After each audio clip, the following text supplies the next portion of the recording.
Yo, what's up, Africa? How are you guys doing today? Welcome everybody to tonight's session.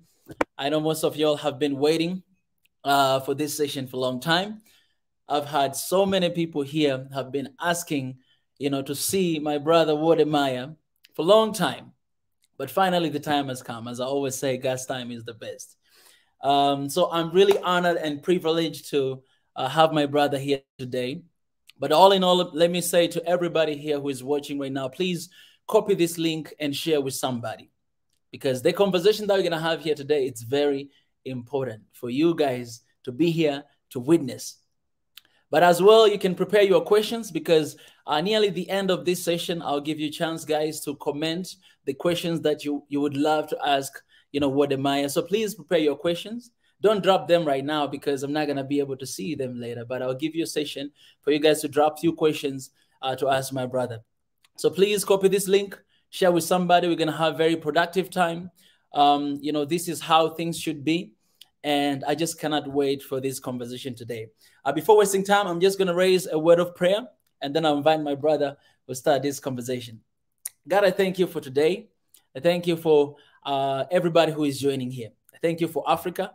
I thank you for my brother WODE Maya and myself as well, and for everybody who is joining. As we're having this conversation, we just ask for your wisdom, for your guidance, and for your supervision. I pray and I give you thanks. In Jesus' name I pray. Amen. All right, guys, this is beautiful. We have 86 people in the house. Please let me know where you're watching from, and don't hesitate to share this link with somebody, because it's very important. You don't want to miss this conversation, guys. I know some of you can watch this later, but it's very important to be here to witness live what is happening and what's going on. So please do that, before wasting time. And I want to appreciate you guys for showing up, for the support, for love, and for everything that you do, because it's clearly here. I cannot be here without your support, your love, and just being there. So I want to appreciate you guys so very much. All right. My brother WODE Maya. What's up, brother? My brother, how are you doing? Man, I'm doing good. I'm doing good. I know before I even introduce myself in here, let me take this opportunity to welcome each and everyone who is here today, and also apologize for being late. WODE Maya is always late. I got the time messed up because he said 8 o'clock, 7 o'clock, which is, I thought it's 7 o'clock GMT, but it's not 7 o'clock GMT. And I had a quick meeting. So sorry, I'm here. We're going to have a good time. We're going to have a good conversation. Get your questions ready. Do I have Ethiopians in here? Indeed, not you. Indeed, Nash. Hello. Are you from Tanzania? Mambo VP. Power Sana. Where else? I mean, Somali. I forgot my. Is it Assalamu alaikum? Salam alaikum. No. That's Arabic. But I live in I was in Somaliland, so I picked up some few words. But I can't. Oh my God. Anyway, you gotta go back there. Setahin. Setahin. Do you have Somalis in here? Am I right? Setahin or Setahai? Yep. Guys, WODE Maya is taking over. Take over, bro. Thank you. I gotta say this to you. Etiseng. Yeah, my brother. Yeah. I learned a little bit of your language. I just learned that Etiseng and Oboro, because when I was when I was in South Korea, one of my best friends, actually, right now he's kind of like, we don't talk a lot, so he's my friend. He's Ghanaian, Okay. So he taught me a little bit about Etiseng and things like that. Yeah. That's good, man. That's good. It's good that you know a few words. I wish I speak Swahili, bro, but anyway, maybe we'll definitely learn that in future. Yeah, exactly. That's beautiful, brother. I really want to appreciate you for coming here. First of all, it's very important for me to acknowledge you here publicly, that you influence a lot of people, including myself, for what you're doing. You started this journey a long time ago, and me personally, I've been watching you, and I've done a reaction to your videos, You Yeah. allowed me to do that. You know, it's very difficult for people to kind of like to allow them to use their content that they Yeah. spend a lot of money, a lot of effort, a lot of creativity, and somebody just is coming to do reaction. So it was very generous of you to allow me to do that. But I've been learning, I've been watching, I've been growing. So I want to appreciate you for being a good role model for young Africans and Thank you. everybody out there. You know, Thank you, man. thank you so much. Appreciate you, bro. Thank you. Yeah. Thank and you. and this and this today is, you know, is dream come true. I want to appreciate for that. And the first question that I want to ask you, all right, Mm. a lot of us, we know, you know, WODE MAYA as you know, Africa's, you know, YouTube influential YouTuber Africa. That's what most of us we do know. But and maybe we know the series of your life, maybe in China, and then you came back to Ghana. But I want to know the WODE MAYA before going to China. Like, who is WODE MAYA? Where did you go? Where did you study? That WODE MAYA. That's a tough question, and I would say that WODE MAYA was not called WODE MAYA because I got a name when I went to China. So Okay. I was born and raised in a small village in Takoradi, inside the western region of Ghana, which is called Ahinkofi.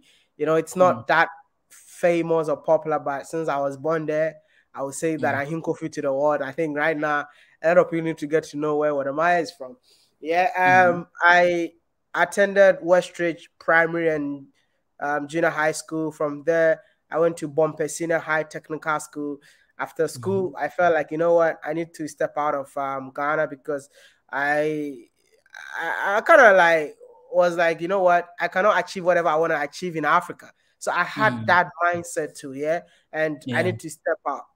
And I think it was the best thing I've ever done because it made me discover myself. It made me who I am today. So WODE MAYA before was just an annoying boy who did not know anything, but just wanted to travel, live, learn, explore. That's it. So what was your name before that WODE MAYA? So I'll say my real name is Kobena Akun. Wow. Kobena Akun. I was born on Tuesday. Yeah. Oh, so Kobena means Tuesday. No, like in Ghana, the day you were born, everybody literally knows the day they were born. So every day that you're born, every day you know the name that you have. So I'm called Kobena because I was born on Tuesday. Yeah. Copenhagen. And who gave you then this name WODE MAYA? Oh, what does it mean? WODE MAYA. So I got the name WODE MAYA from China. Nobody gave me the name WODE MAYA, but the name that I got from China was Ghana Baby. Yeah. I'll say like when I went to China, people were calling me Ghana Baby. So because they felt like, you know, I was young and stuff. So they started calling me Ghana Baby. But WODE MAYA was derived from when I started saying, I am Maya. I mean, if you watch my early videos, I keep on saying, I am Maya, I am Maya, I am Maya. So you can literally say, I am WODE MAYA, I am Maya, I am WODE MAYA. So if you say, I am Maya, literally means, oh my God, yeah? Because I was based in the northern part of China, and it's more like a dialect. So what I realized was that anytime I say, I am Maya or I am WODE MAYA, maybe I can even buy stuff for free. You know, anytime that I say WODE MAYA, the Chinese people get super excited. So the name WODE MAYA, decided to use it when I started my YouTube career. My mom and dad, I mean my dad in particular, didn't like the idea of me becoming a YouTuber. And my mom was literally behind the scenes saying that, oh, do your thing, and kind of. So WODE MAYA in Chinese means my mom. So I decided to celebrate my mom. That's why I changed the name to WODE MAYA. Wow. So that's a brief. That's really special. I had no idea. You know WODE MAYA? I thought that is your name. Like that's like your real name. Wow. I'm not called WODE MAYA, bro. So if you keep calling me WODE MAYA, it's like, oh, my mom, my mom. I know your mom now. Yeah. Man, that's really special. I'm pretty sure a lot of people, they didn't know this. Guys, if you didn't know about this, let us know in the comment section. This is exclusive right here, man. I appreciate that. But I want to know a little bit about, your life in China, right? How many years you lived there, and why did you start a YouTube channel? Like, what was that moment that it was like you discovered that, okay, I think I'm gonna open a new channel and start? So I lived in China for 6 years. Going to Mm-hmm. China was just to go and study. So I'm an aeronautical engineer by profession. And so what I did was I was in China. We had 24/7 internet. YouTube was not something that I wanted to do. I mean, it's not part of the whole plan of becoming a YouTuber. I was just there one day, and then my friends came to me and said, you know what? It's a day before Valentine. That's 13th February 20, 2013. 2013, 2014, sorry, 2013, 2014. And then a friend of mine came and said, oh, you know what? Let's go out and shoot something.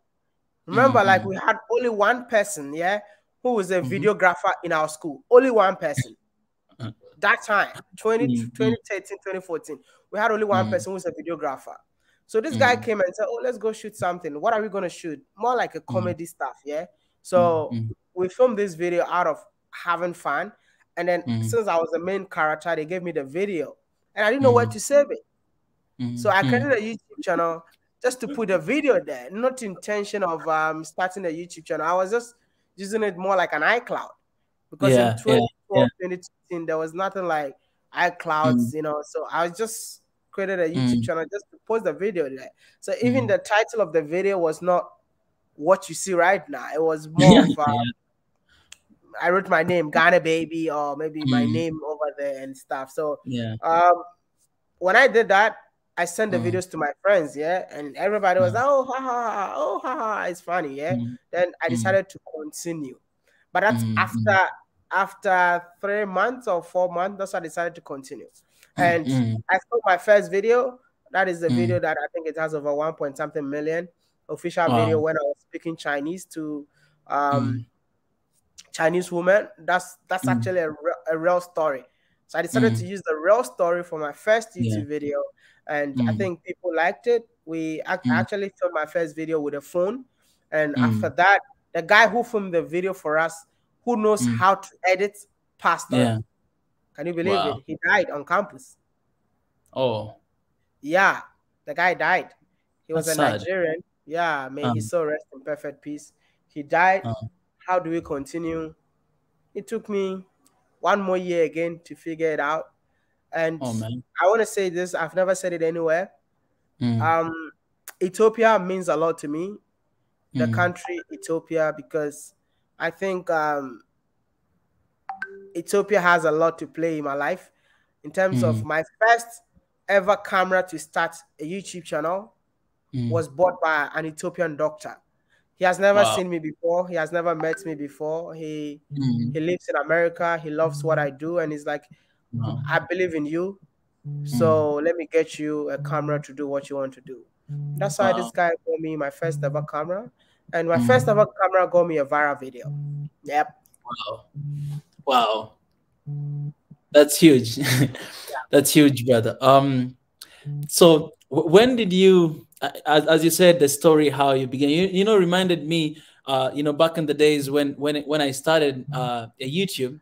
So I was living away from Tanzania, just like you, but heading to South Korea. And I had some videos like we filmed on our graduation, high school graduation. And I knew that, man, I'm going to lose this video. I need to keep them somewhere that I'll be able to reuse them later. So I opened a YouTube channel and I put them there. Videos there. Exactly. For my memory. And that was like 2013, if I'm not mistaken, 2013, when I was going in my personal channel. It's like Mika Chava. So I put it there.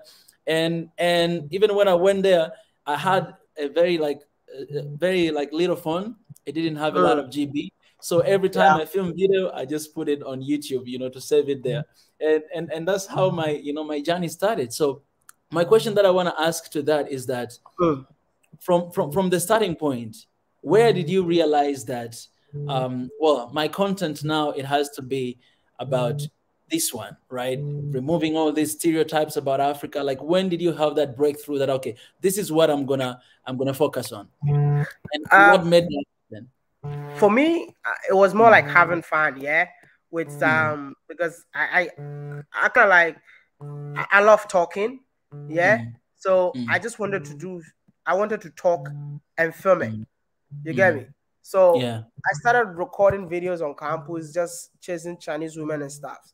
And my dad got extremely mad, like, yo, I took you to school to study, not to chase Chinese women.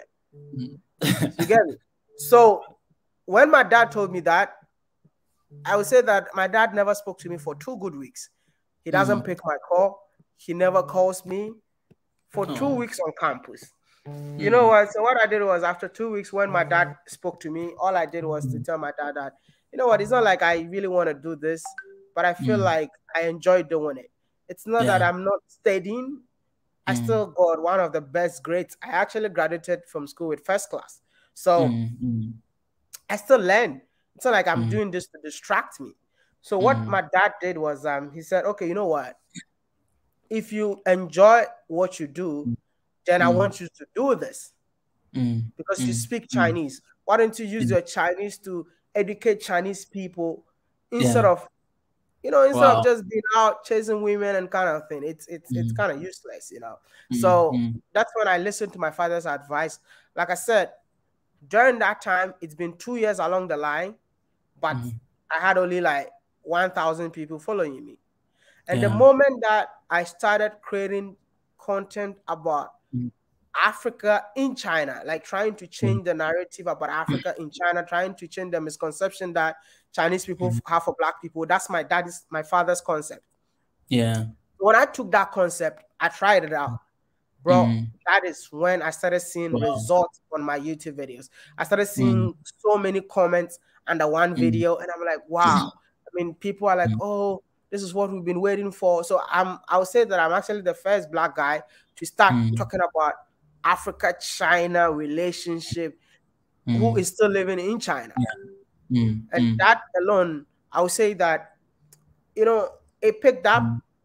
And I also started sharing experience with Chinese people living in China. So every video that I do had a message of trying to change the way Africans think of China or what Chinese people think of Africans. So this is literally what I was doing. So I was just bridging the gap between China and Africa. But at some point, I realized that even staying in China, you're still not welcome. Even though you're trying your best to change the way people think about China, but that's not your home. And it was so funny to see more people coming to China, and they say that, oh, I came to study in China because of your videos. I came to do business in China because of videos. I started learning Chinese because of your videos. And I'm like, wow, if that is the case, then, if that is the case, then I need to do something. Yeah. You understand? And that is when I was like, you know what? It's time to, if China is not my country and I'm impacting people, why not come back home? And that's how I came to Africa in 2018.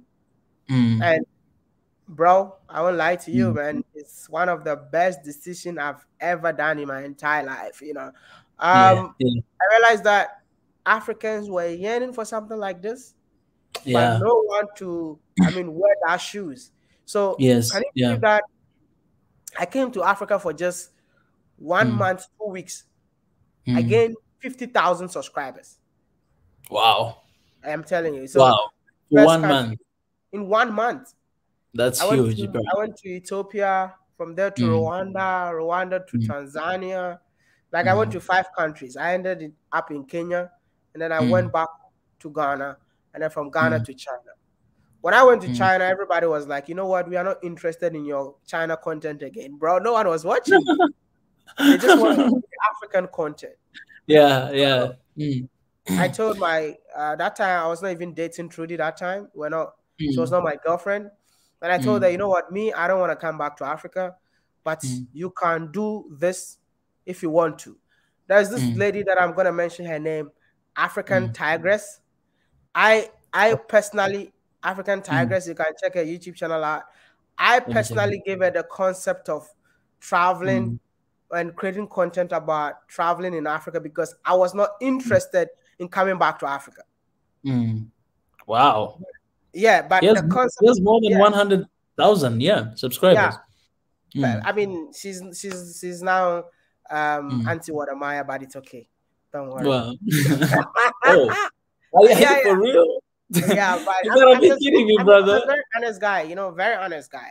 Don't worry about it. Maybe somebody can cut this video and send it to her. It's all right. So I personally give her that concept of trying to show Africa and stuff like that, because I don't want to come back to Africa again. But since I started that project, people were like, yo, you know what? Come back. We are not interested. Anytime I upload a video about China, people don't like it anymore. I'm like, you know what? I need to go back home. And that is when I packed my stuffs, left China, and then came back to Africa. And it's been 3 years, and I've never gone back. Wow. You know, I got to say that I know it must have not been easy. I don't know on your case, but was it an easy decision for you to say that, okay, now I'm moving on, I'm going back home? You know, you already established kind of like life where you were, you were speaking language, people knew you, you had a name, you had a life there. Leaving that behind and coming back to start a new life, or to continue with the life here, was it easy decision for you, or was it difficult? Bro, I would say that coming back home was extremely difficult. Extremely. You know, I would say that when I was going to China in the first place, I didn't know anything. I was born in a village, don't know anything about so many stuff. So my life, I would say that I learned everything that I know now in China. Right? With the use of Visa card, MasterCard, you know, even flights, booking of flights, Airbnbs. I mean, fitting in a society. I learned everything in China because, bro, I was born in a place that we only get fried rice. You know fried rice? Yeah. You know fried rice?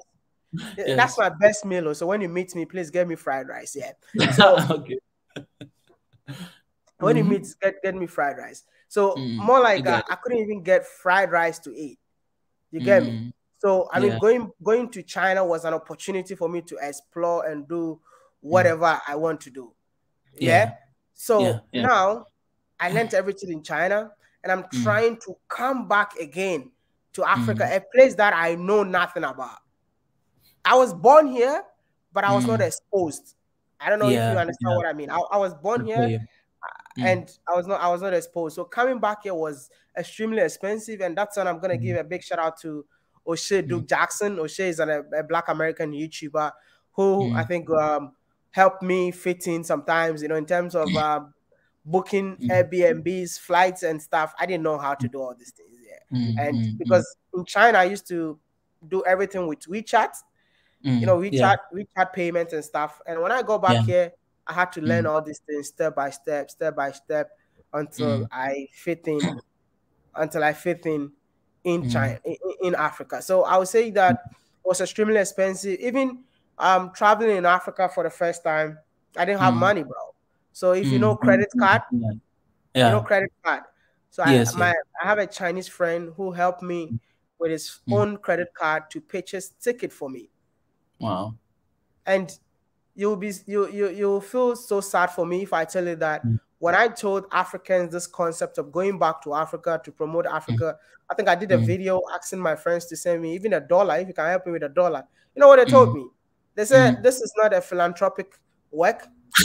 You're just going to Africa to enjoy it.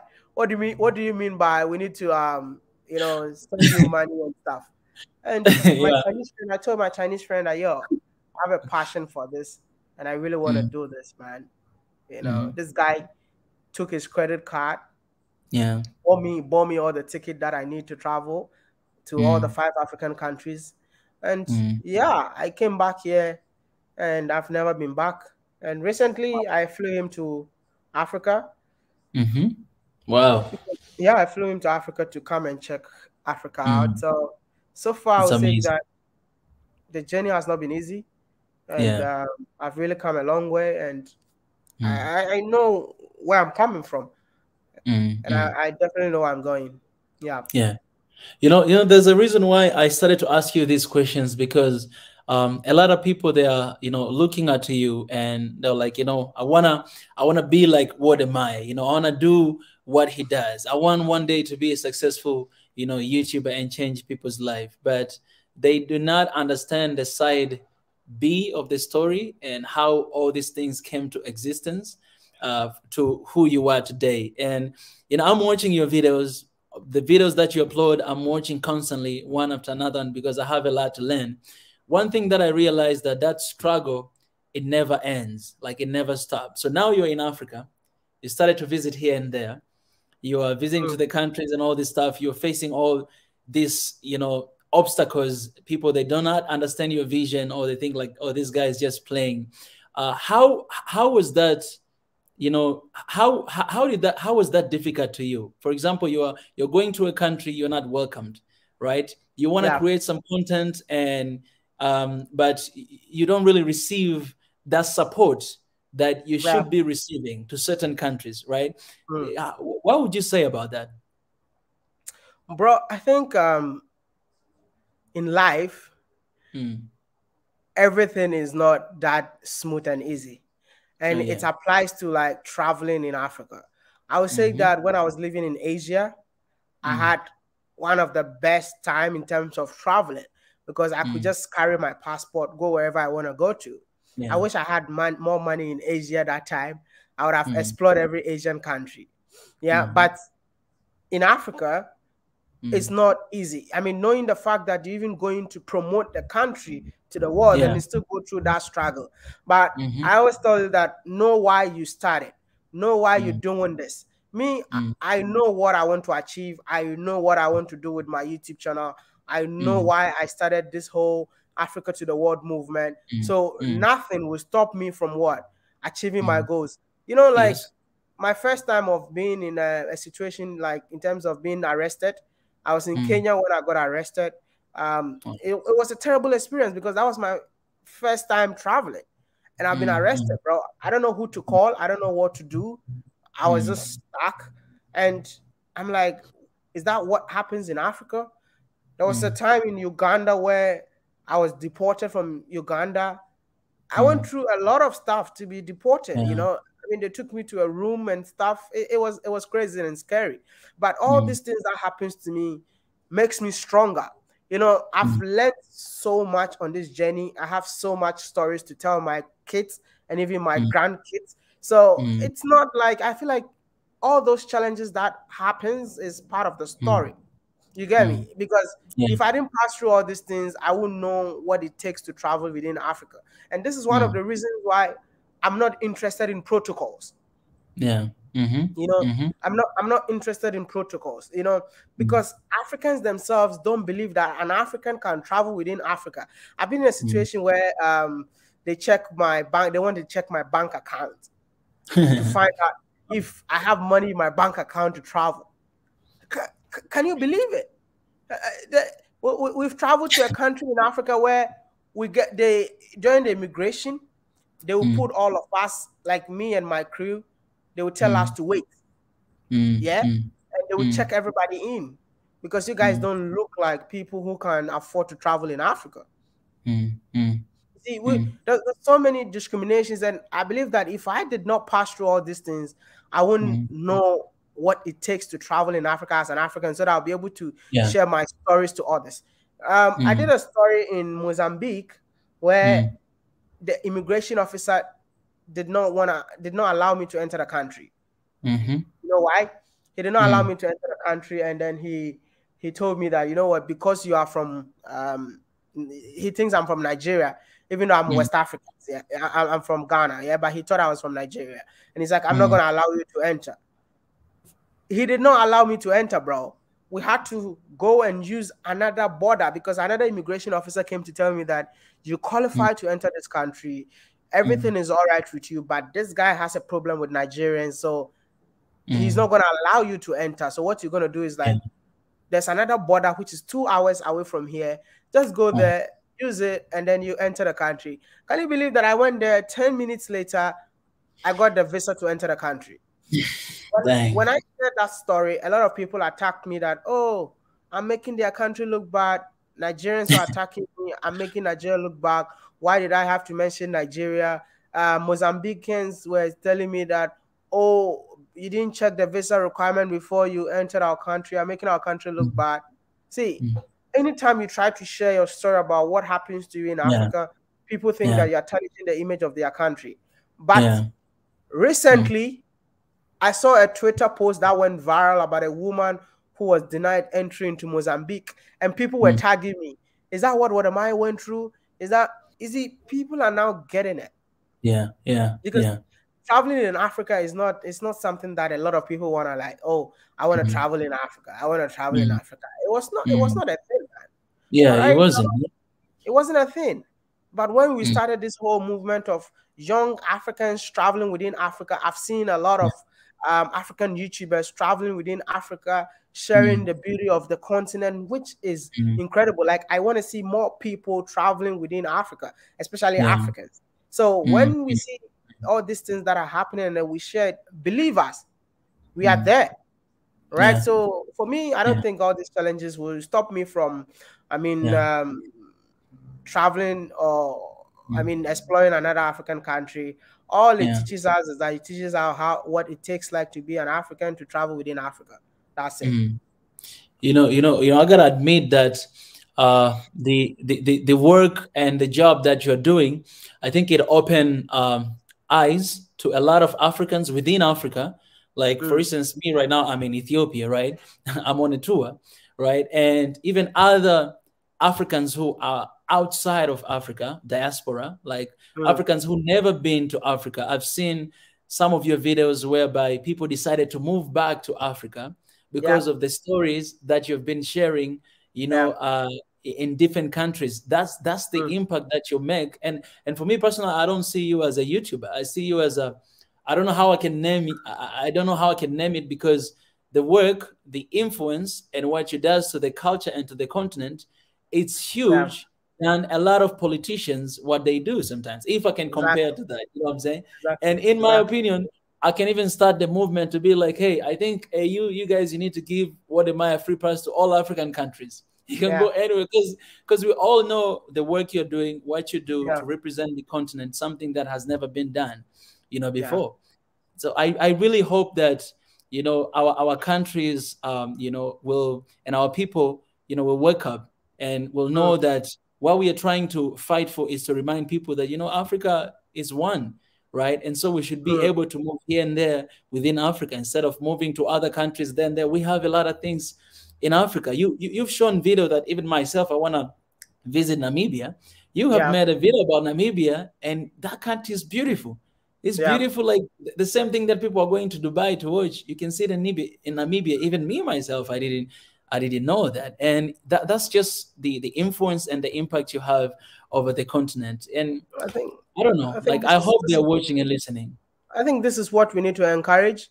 We need to encourage more intra-Africa travels. And it's beautiful, bro. I'm not gonna lie. It's so beautiful knowing that, people watch my videos and travel, or I watch another African YouTuber and I want to visit a particular country. This is what we should encourage. I'm not discouraging anybody not to travel. This is a new thing that has come to stay for Africans to travel within Africa. I think Uhuru Kenyatta said these borders were created by Europeans to benefit themselves. But if these political leaders knows this truth, then why are they still keeping the borders? That's the good question. Yeah. I watch Uhuru Kenyatta say this, and I'm like, so they know it. So what are they doing? And I've been talking about borderless Africa, borderless Africa, borderless Africa all the time, but they're not listening. They know it themselves. I'm not saying break down the borders. I'm not saying that I should allow people to come to your country, but you see, it's beautiful to know that Africans can travel Africa freely without needing to apply for visas that has to take 2 months, 1 month, and even some of them want to charge $250 just to go to an African country, which is ridiculous. So one thing that I respect Ethiopia, the Prime Minister of Ethiopia. I'm not saying that he has paid me to say whatever I'm saying. I stand to be corrected, but he is a real Pan-Africanist. When you talk about Pan-Africanist is someone who believes in ideologies of Pan-Africanism. Yeah, when he came to power, maybe some of you don't know what that guy has done. When the guy came to power, you know, before, if you're an African coming from other African countries going to Ethiopia, you have to apply for visa in your country. Now it's visa on arrival for every African.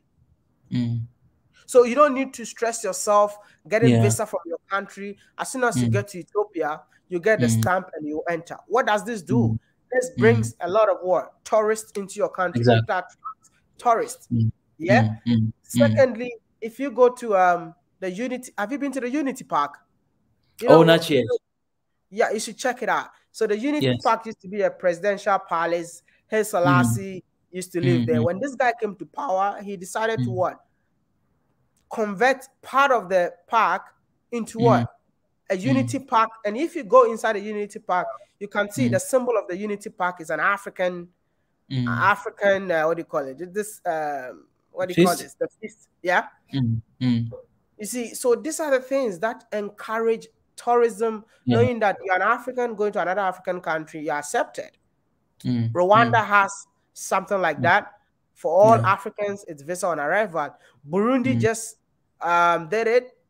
Visa on arrival for everyone coming into the country. This is what we need as Africans. That's it.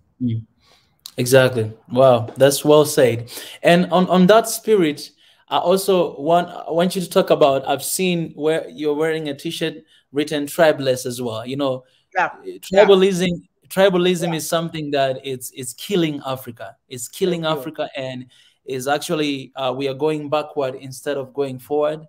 You know, a lot of people have been killed in so many countries because of that, just believing that, you know, my tribe is better than yours, you know, I deserve better than yours. It's kind of spirit that is killing Africa inside out. You know, what would you say about that as well? You know, I think the last time I posted a picture of Tribalism Africa on Instagram, on Twitter, and people were attacking me saying that a tribe is our identity. It is our identity, but we shouldn't fight because of the tribe that we have. You know, if you go to Kenya, it's even tough to see a Kikuyu marrying a Luo because of what? Tribalism. You see, whatever is happening in Ethiopia right now, it's based on tribalism. You see, so tribalism has cost Africans a lot of, you know, harm that they don't even know. See, I don't care what tribe are you from. I don't care what tribe you belong to. When I see you, I see your skin as your passport. Listen, let's talk about this. You lived in Korea. I lived in China. As soon as you get to China, or as soon as you get to Korea, you are what? You're How African. do they call you? You're an African. Yeah. Even Black Americans or Jamaicans, Caribbeans, as soon as you get to such places, they don't care whether you're from America or you're from Caribbean, they call you an African. So this skin color of yours is your passport.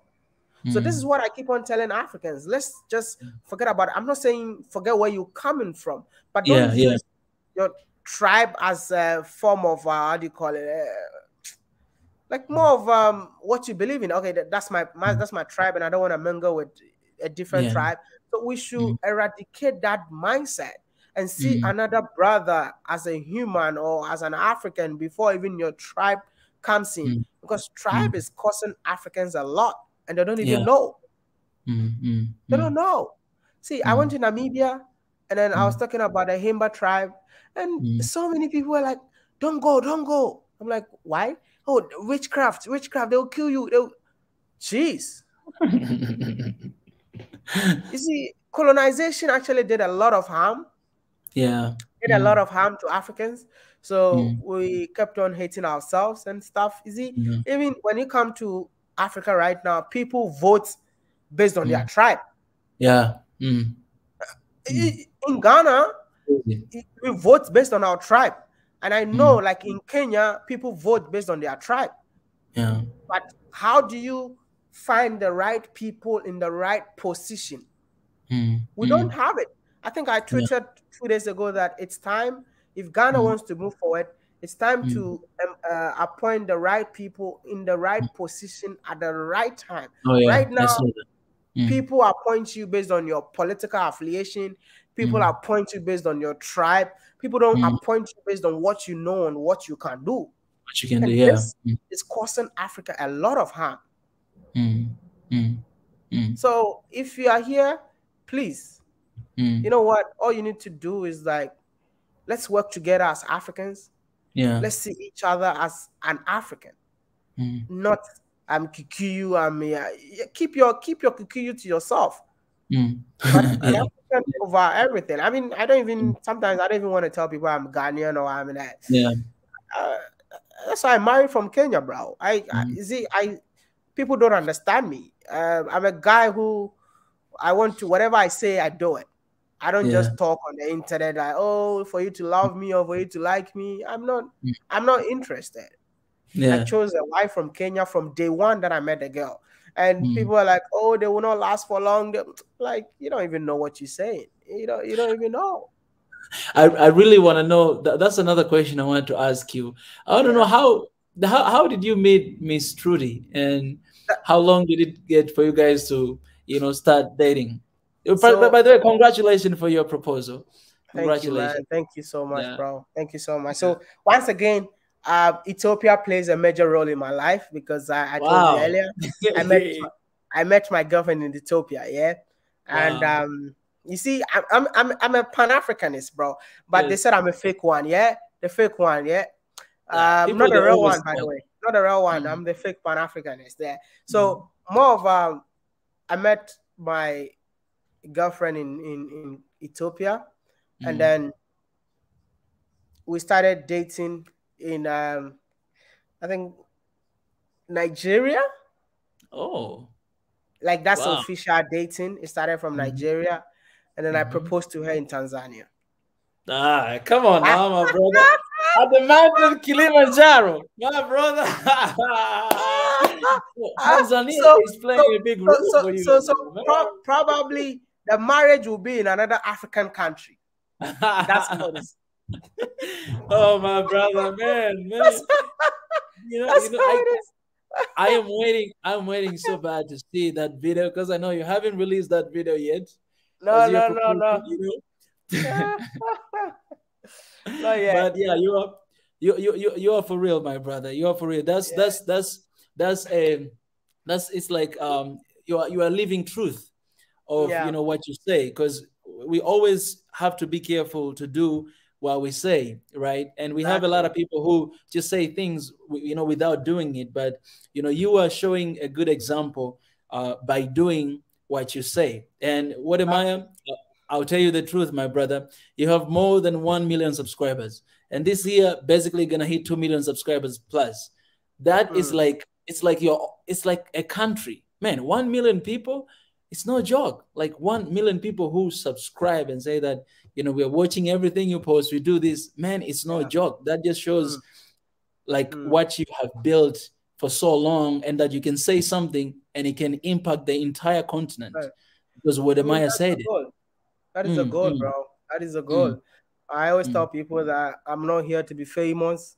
I'm not here to make money. If I want to make money, I would have converted this whole YouTube channel into a business, because so many businesses come to me, but I know money is good, but that is not the main focus in here. The main focus is to make an impact. If I tell you that based on my generosity, some things that I do for people without even talking about money. I wanted an office. I'm telling you this. I wanted an office, a place to do my YouTube videos. And can you believe that somebody gave me a mansion for 1 year? It's not a house. It's not a house. Somebody gave me a mansion for me to convert the mansion into my office for 1 year. That's God, my brother. That's God, man.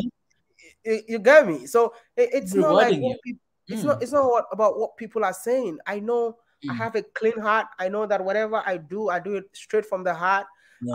For me, integrity is everything. I know that I believe in God, and I know like God has always been with me, and I don't even take that for granted. I don't take this for granted. So it's more of God blessing, and then we're just gonna keep praying and keep doing what we do, and that's it. You know, Maya, I really want you to, a lot of time, like people, they see the joyful side of you, right? Yeah. And and you're a very honest guy, to be honest, because as I always watch your video, you'll mention exactly what has happened, right? You'll be criticized, but people, they'll always talk about things, but it's a time for us to be honest, because you have a lot of people who are looking after you, following you, and if you're Yeah. not honest with them, Yeah. then you're leading them astray. Yeah. But for you, you have been honest in so many cases, but I want to know, there are times that you get tired, all right, of Very. what you're doing, like, and you feel like, man, I mean, this again, man, I would rather just stop and doing that. If you wouldn't mind to share that moment, and what it was, and how did you come back from that, I think it will encourage a lot of people who are watching here and who are about to give up because of something, and maybe they even walked away. That's a very good question. I think nobody has ever asked me, but I Mm, would say that, I mean, it's tough. mm, People think that when you travel, it's all about having fun, yeah. but it's a lot of work.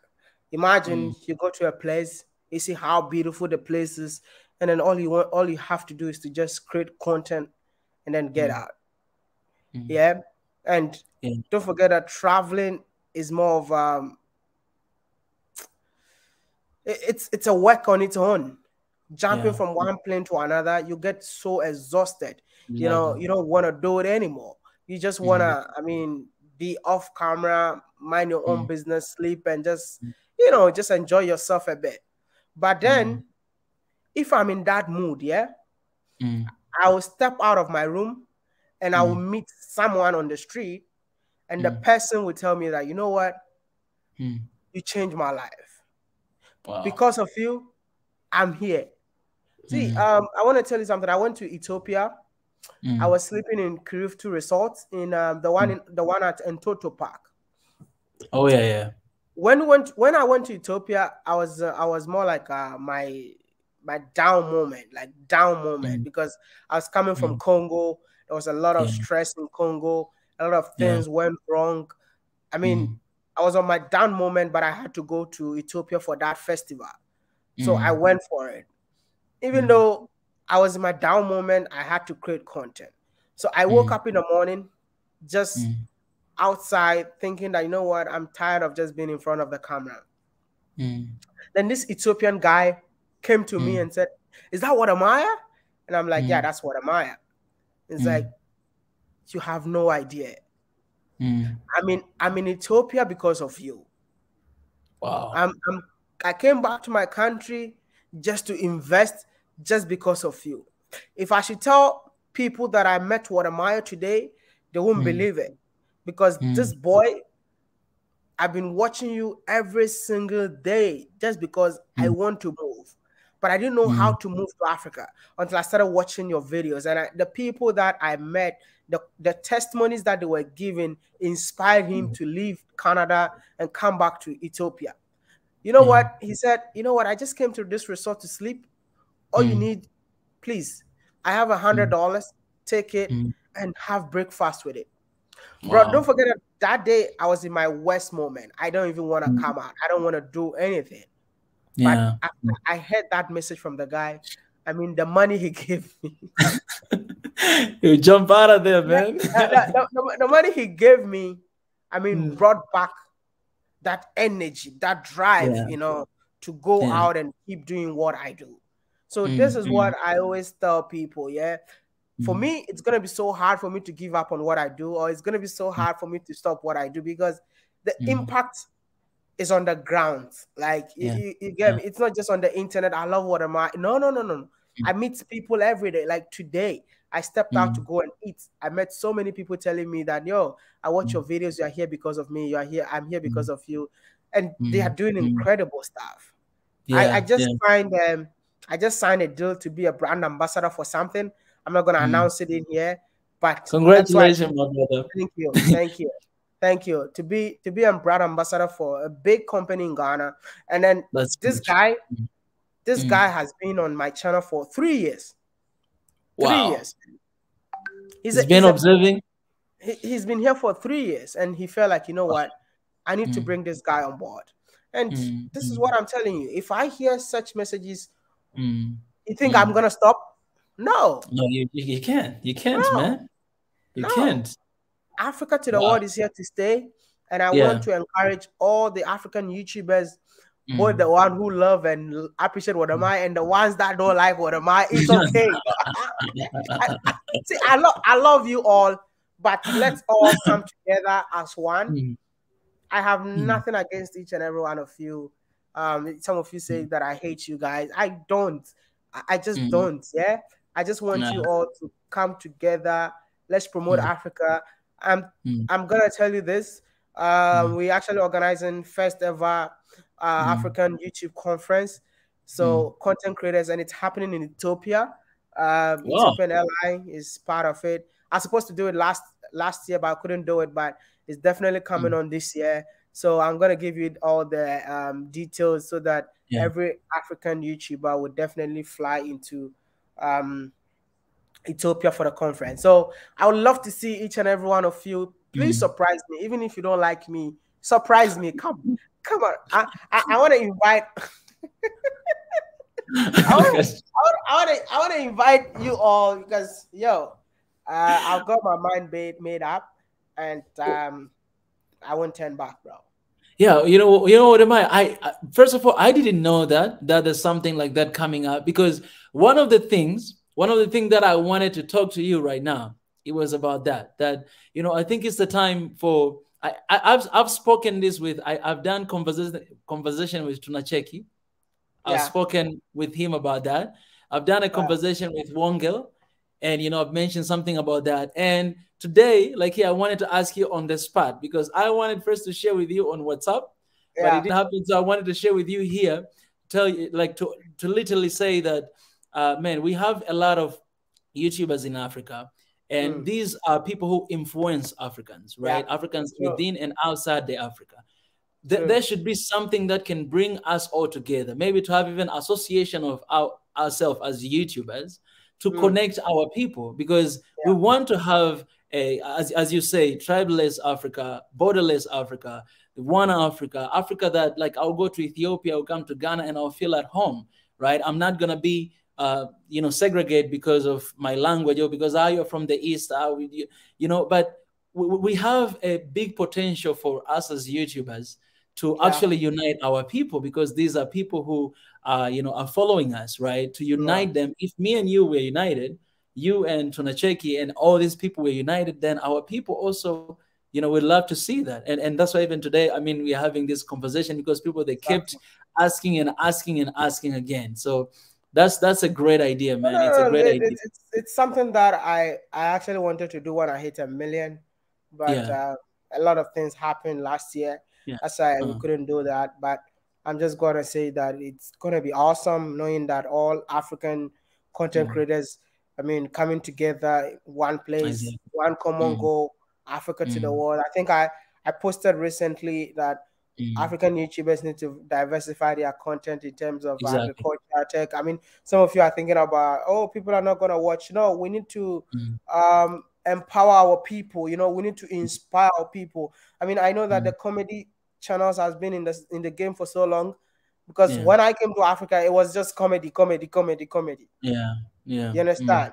And then I brought Africa to the world, traveling from one African country just to promote and go, right? And now you see that so many of us are traveling. So start something. It's a great idea. We need to empower people in terms of finance, business development, tech, science, all aspects. So I'm throwing this challenge to any African YouTuber listening to us right now, or even if you're not a YouTuber, come up with something. Come up with something different. Come up with something new, something that will empower Africans, because we need to show people how to make money. We need to show people how to invest in agriculture. We need to show how to, do so many stuff that will bring money to you. You get me? So you could be a doctor. Come on YouTube and share your health tips. We have some kind of mindset about YouTube that YouTube is for school dropout, or you didn't go to school and become a no. It's about what you know. your hobby. Yeah. Come. Mm-hmm. And then come and share it. And then when Mm-hmm. you share it, then you get paid. So Mm-hmm. this is how it is. And I'm so happy to see something different, something new this year. And I'll be Yeah. happy to link up with all African YouTubers in Addis That's Ababa this year. That's amazing. And by the way, it's a great location to meet up. Addis We're gonna Ababa. have our own AU Yeah. meeting. Oh yeah, yeah, yeah. Now See? you're talking, brother. Call me in. I'm gonna come back here. Yeah, I gotta be there, my brother. I gotta be there. we're gonna have our own AU meeting. Yeah. Yeah, but there's another thing that I really want to know. Yeah. And guys, prepare those questions. Just to remind you guys, I'm gonna open up the room very soon for you guys to share your questions that you have for WODE MAYA. So keep those questions prepared, and I'm gonna allow you guys very soon. WODE MAYA, how Yeah. do you manage to stay humble? And I'm asking you this from the bottom of my heart, right? I will see you going to different countries, people they know you across the continent of Africa and outside the Africa. I'll see Yeah. you just walking around the street, right? Meeting, common mwananchi, talking to them, do ordinary things, normal things. You started to do that a long time ago. Right now you have 1 million subscribers. You still do the same thing. How do you manage to keep yourself, your pride check, and just to be humble, knowing that you're the first YouTuber in Ghana to get 1 million subscribers, right? You're Yeah. first YouTuber to start doing those kind of content in Africa, right? And you achieve so many things, but how do you stay the way you are? I feel like I don't know if that is called humble. I don't know, but I learned from my dad, and my dad is more like my mentor because I lived with my dad, where my dad will go out. My dad would go out and then come back home without his shoes, and then he'll be walking barefooted, and then he comes home and you ask him, "Dad, where are your shoes?" He said, "I don't need shoes. The guy on the street needed shoes, so I pull out my shoes and I gave it to him." So I don't think I was born with it. I don't think I'm learning to be humble, or I just want to be humble. I feel like it's within me. It's within the family. You see, even one thing Was your about dad my a pastor? My dad was a pastor. Yeah, I'm a pastor's son, bro. Oh, come on, man! I knew it. I knew it. I'm a I'm a big pastor's tech son, too, bro. brother. Wow, I'm a pastor's son, and Wow. it's natural, man. I feel like even in our family, it was so hard for us to talk about money. Yeah. If you don't have money, we're okay. You get me? Because there was a time. Let me share this story. Yeah. There's a time we didn't have money for electricity. Electricity. So Yes. one complete year, we lived in darkness for 1 year. So then we wake up and ask my dad, like, what's going on? Why? It's like, have faith. It's a have faith. I'm like, dude, we don't have lights in our room, and you say we should have faith, man. And he kept on telling us that, and we didn't know how. How we're gonna manage to get things done. But my father kept on telling us that have faith and trust in God. And I'm like, yeah. And look, my dad was a farmer, he was also a farmer. So we kept on doing that until we finally saw light after 1 year. And when lights came, he said, "Oh, I'm so glad that you all had faith." I'm so glad that you all had faith. So it's not like I just want to be humble or anything like that. I know where I'm coming from. I know where I've been. Like, I think recently Trudy asked me something like I should give her money for something. And I'm like, I don't have, but have faith, man. I don't have it, but have faith. It's like, huh? I don't have the money, but you better have faith. You can ask Trudy. So anytime Trudy asks me like, oh, should we get this thing done? It's like, don't say have faith. Let's go and get it done. I just tell you like have faith and stuff. So I'm more like I learned those things from my dad, and I got used to it, and I live my life with it. And I think it has really helped me. I learned so much lessons from my dad, and you know, how the internet can talk about what am I has done this. I'll be quiet. You know, I'll be quiet because my dad, when things started getting better in our house, you know, in Africa, people said, "Oh, he went for juju." You know, juju, like juju, right? So it's like, oh, juju in West Africa, juju is like black magic. You know, so when things started picking up from my house, you know, things were getting better. People started saying that my daddy has taken up juju and stuff, black magic.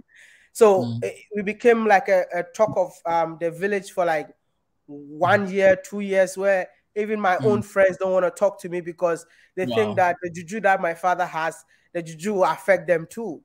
You get me? So people were just talking, and the same people that were talking, my dad was taking their kids to school.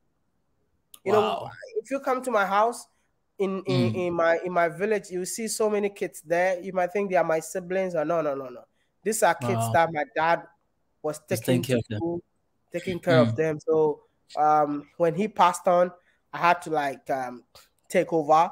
And then like making sure that all these kids go back to school again and stuff like that. So, you know, I've been through all these things. I've seen how my dad was quiet about how people and talking about him and stuff. And I know it's my turn now. And I just look at it as if I've not even seen it, you know. So I learned from the best, you know, And I think it has been my greatest lessons in life.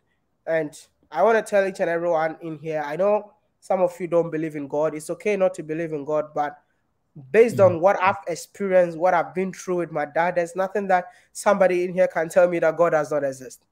You know, my dad loved one song. I'm talking about my dad today, sorry. My dad loved one song that when things becomes tough, tough in the house. I'm not coming from a rich background, bro. Like tough in the house. My dad would sing only one song. We have an anchor that keeps their soul steadfast and sure while they're below roll, fast into the rock which cannot move, grand and firm and deep in the Savior's arm.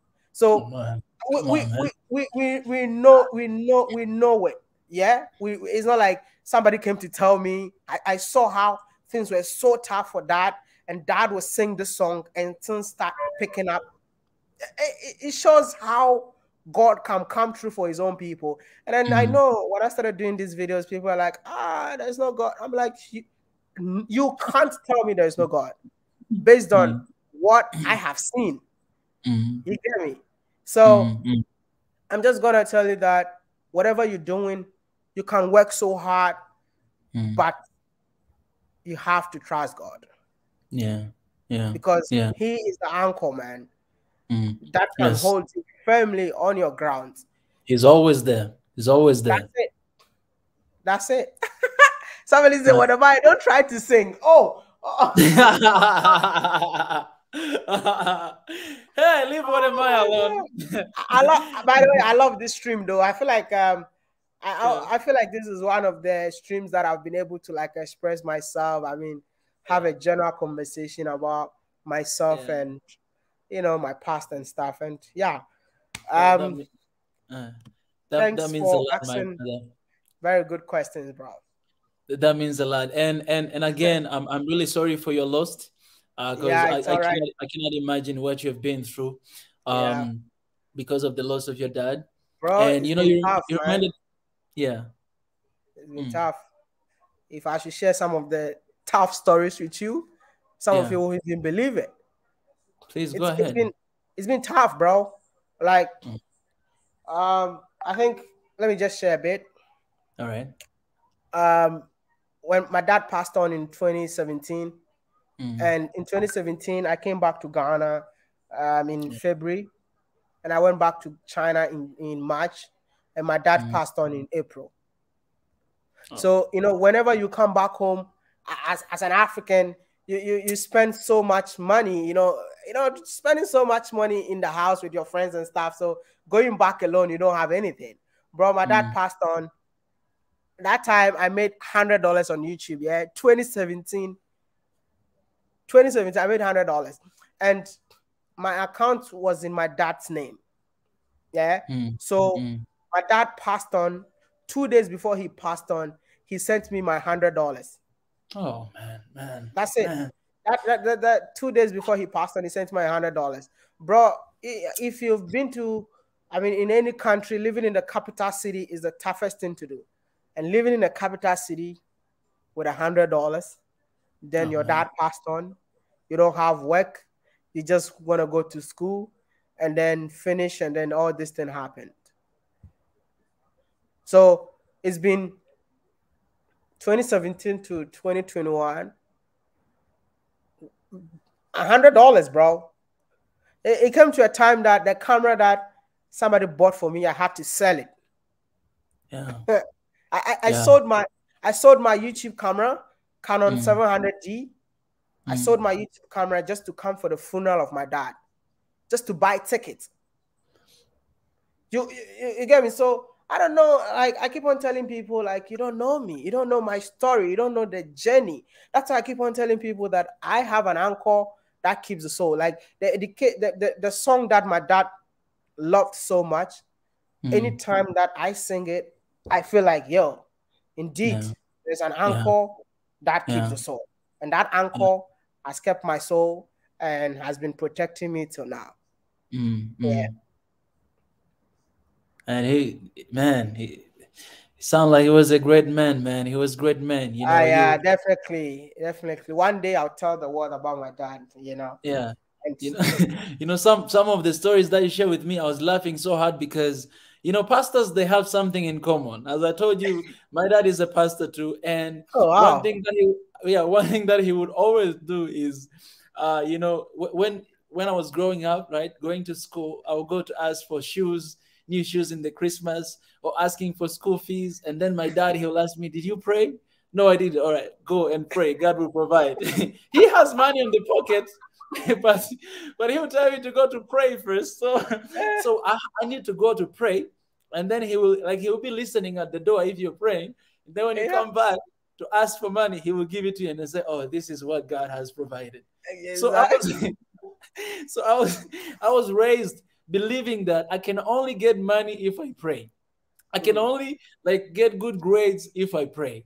And so that's how the life was. And looking back, man, you see that when you are young, you don't really understand. But when you grow up and you become a man, you see that, man, my life right now, like my dad gave me a foundation that I'm living on right now. Yeah. He's living right now with me because everything that he has given it to me, it's happening right now. So, brother, I know nothing can change, you know, that loss, but, you know, I just want to encourage you, man, that, you know, you're doing an amazing job, and thank you. You know, the God of your dad is still with you, an uncle. I love that. Yeah. And keep changing the world, because, you know, one of the things that I realize is that, you know, even when you look in the Old Testament, like when God was calling, the father, usually that anointing, it went on to their kids, and their kids, they did a bigger things than their dad. You can take a look at David and Solomon. So the way that God called your dad and everything that is done, you can actually see yourself, the resembling of what your dad was doing in this capacity, and now you're doing in a huge capacity, because that calling, man, it never runs away. I might be a doctor, or you might be an influencer like what you do, but you still doing what you know was already, you know, in your dad's calling, man. Keep it up, brother. And I want to ask everybody here, 544 people who are watching, that, man, it's really a time for me. I always ask people, it's a time to pray for our people, to pray for each other. You know, you might not believe in God, as you know, WODE MAYA says, but you know, we all pray at some point when things are hard. Even when you don't believe in God, you're like, oh my God, oh God, help me. You don't even believe in him, but we mentioned that. And I think it's a time to pray for, you know, for our people, the people that we look up to, because when I look at you, WODE MAYA, I'm telling you, maybe you're not saying everything, but there might be a lot of trials, a lot of, you know, obstacles that you're facing every single day, because what you do, man, it's not just changing mentality, but also you're fighting with the, you know, spirits that has undermined us for so long. And that, man, devil is not happy and people are not happy. You know what I'm saying? Yeah. Like you have enemies from all sides, and what we can do is to pray for protection for our own people. You know. True. All right, man. I wanna have a moment to allow a few questions that you guys have for WODE MAYA. I know he has had a very long day, but I'd love to take a few questions from. It's all right. All right. Okay. I was not looking at the comment. I saw that more than 700 and something comments, guys. So, for any questions you have to our brother here, please drop down in the comment section. I watch a lot of your interviews, so today I wanted to just ask you some of the questions that maybe they have never been asked before, and to make it a little bit personal, to get to know my brother here. And you know, by the way, my brother WODE MAYA, I'll say this publicly. I'll say this publicly to you. I want to be your friend, man. I want to be in your friend list. Can I be your friend, brother? I know I'm your African brother, but I want to be your friend. You know, I want to be able to call you sometimes and to be like, brother, I need advice for this and this and this. What do you have for me? I want to be your friend, my brother. Definitely, man. Definitely, man. I mean, you're definitely a friend, bro. I mean, I've been responding to your messages and comment for so long. It's just that I don't really have like time to check Instagram and stuff, but don't worry, I'll give you my personal number after this call, and then we're gonna take it from there. That's my brother. Appreciate, brother. Appreciate, man. That's huge. That's huge for me. That's huge for me. All right. Somebody's asking here, and this is I call him the brain. We're working together here. He say, ask him about One Africa in our generation. This is what we are standing for here in Swahili Nation, our network, One Africa. And yeah, what do you think about that? Because one of the things that I've mentioned recently, I said this, just to give you a context of this question. I said this, I see One Africa in our generation. And the One Africa I see is not the paper One Africa, like the one that we are trying to push through African Union, but I see One Africa of people, us Africans coming together, understand, breaking all these barriers of borders and tribalism and religions, and coming together. Like WODE MAYA right now with me, we're having this conversation. We're bringing also our people together, right? I see like One Africa in that sense. I think that is the foundation of this question. What do you think about that, and what do you see? I'll say that One Africa is happening right now, and not in the sense of having One Africa on paper, just like the after that they've been saying that. I don't even see what is happening with the after. But you are in Ethiopia right now, but you're not from Ethiopia. You're from Tanzania. That's I believe that's a borderless Africa. You see, talking about One Africa, based on my traveling in Africa, I feel like Africa can never be one when it comes to languages. Africa can never be one when it comes to like they say if you want to break the borders, let's all come together as one. It will never happen. But what will happen is to see Africans trade among themselves. You know, your power is your economy. Your money is your economy. Can we start trading among ourselves? That is our power. You get me? So what I'm trying to say is that we need to start supporting ourselves as Africans. People from Kenya need to start buying from Tanzanians, you know, because we are ready. The youths are ready. I mean, the only thing that I want to see is that we don't talk like the way we keep on talking and nothing happens. Because how many of you don't know what is the problem of Africa when you were born? I mean, all my life, I knew the problems of Africa. But what are we doing as the youth of Africa to solve the problem of Africa? It's not always about coming and talking and talking. I hate people who talk on the internet.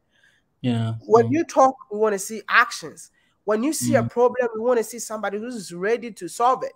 So it's time for young Africans to, start investing in different African countries. That is One Africa for me.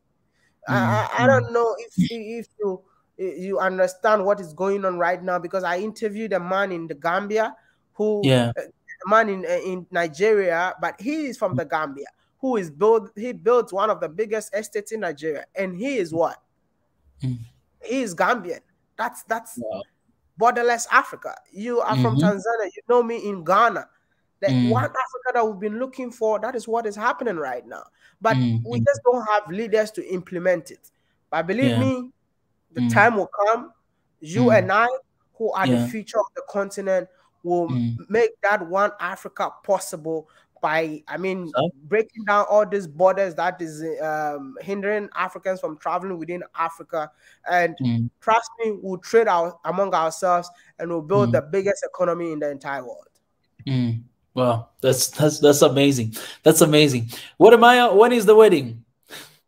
Very soon. Wait for it. It's actually a private wedding. You will just see the video online. It's a private wedding.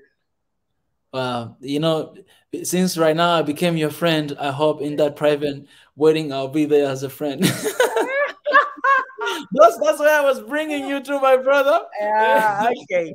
Don't worry, you'll be invited. You'll be invited. You will be invited. All right. Someone is asking, when is he going to visit Eritrea?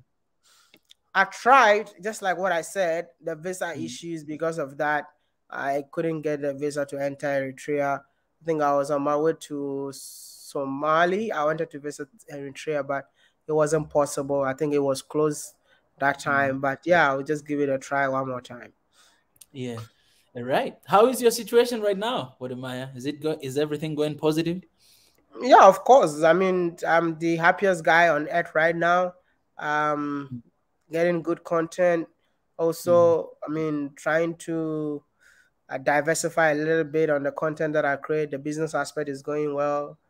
Love life is going well. Everything is going well. So, yeah, it's positive. Oh, man, I envy you. How does WODE MAYA stay motivated? Impact that I make in the society. Impact that I make in the society motivates me to do more. And I believe that has been my major source of motivation. I mean, seeing people saying that I'm going to Kenya because of you, that's my motivation, bro. Yeah. Someone here is asking, I said, okay, WODE MAYA, Kigali missed you. When will you come back? Very soon. Very soon. Very soon. I might buy a house in Kigali. Wow. That's huge. That's huge, brother. Maya, please share us funny moments during YouTube work. I filmed a video, and then we went back home and I realized that there was no sound. And is that funny or that's miserable? Huh? It's fun. You can cry, but at the end of the day, you laugh at it. So did you put it up? No, we had to go back again. Wow, bro, there's so many things that happens, man. There's so many things that happens, and it's crazy, man. I think another funny thing that happened, man, I didn't even funny moment. I don't think it's funny moment. I think in Sierra Leone, where we're trying to take shots of people at the beach, and this girl just came and then said, "Don't take a photo of me." She just grabbed the camera and hit it on the floor. Oh man, and that's not funny though. But now I say it and I laugh. Yeah, but those days, that time it was not funny. It was not funny, man. Yeah. Somebody says, okay, WODE MAYA, as a traveler, tell us your top 5 African countries for traveling. I know you had situation related with visa in some countries. Top 5. That's a tough question, man. Every country in Africa you can travel to, but I would say that my top 5: Namibia, Rwanda, Tanzania, Kenya. Last one. Let me go for Ethiopia. I've not explored Ethiopia that much because I don't really use capital cities as a place to explore. But I always stay in Ethiopia. That's why. Stay in Addis Ababa. That's why. Yeah. Uh, um, I'm trying to read the question. My question is, brothers, we need flights from the continent to the Caribbean. Yeah, we're hoping to, because that's what we are hoping for. But I think I spoke to Ethiopian Airlines about it. They can only do that based on chartered flight. And I think recently Air Peace did one, but it was also a chartered flight because the route is not like people go in and come in every day. Yeah. And that's I think I want to add one more question to that. You know, we have our brothers and sisters, a lot of them in Caribbean Yeah. and in Jamaica and in Haiti, and a lot of people they don't know. I mean, a lot of Africans are not aware of that. Like, how can we really bring awareness about these parts of Africa that is outside, right? And bring awareness to our people inside or even outside as well. I think it's more of miseducation among ourselves. It's more of we not knowing ourselves. That is one of the reasons why creating videos about Africa and the Caribbean is very important. I think so many Caribbeans are now loving the African content because they realize that we are actually the same people. I have two brothers from from Jamaica. They are in Ghana right now to explore Ghana, try Ghana food. They came here for just 17 days, but now they're staying for 60 days because they love it here and they feel like this place is just like the Caribbean. So what we are trying to do as a YouTube channel is like just going to the Caribbean ourselves to promote the Caribbean to Africans so that Africans will see the Caribbean. So it's more of just getting to know ourselves, getting to learn more about ourselves, just to get to understand ourselves, because we don't have that education in school that we have brothers and sisters living in the Caribbean and living in America. I never learned that in school. I found that when I went to China. You get me? So it's more of understanding ourselves, and this is what I want to do this year. Even somebody's talking about Brazil. I met a girl who's going to Brazil next week. I was so excited. I wish I can just jump on the plane and go with her. More of trying to connect with our brothers and sisters in the diaspora, and I'm just hoping that someday we'll get to understand each other, and they will get to understand that they are actually the sixth region of Africa. The north, south, east, and west, they are the sixth region which forms Africans in the diaspora. That's what's up. That's what's up. WODE Maya, what steps do you think we need to take first for a One Africa?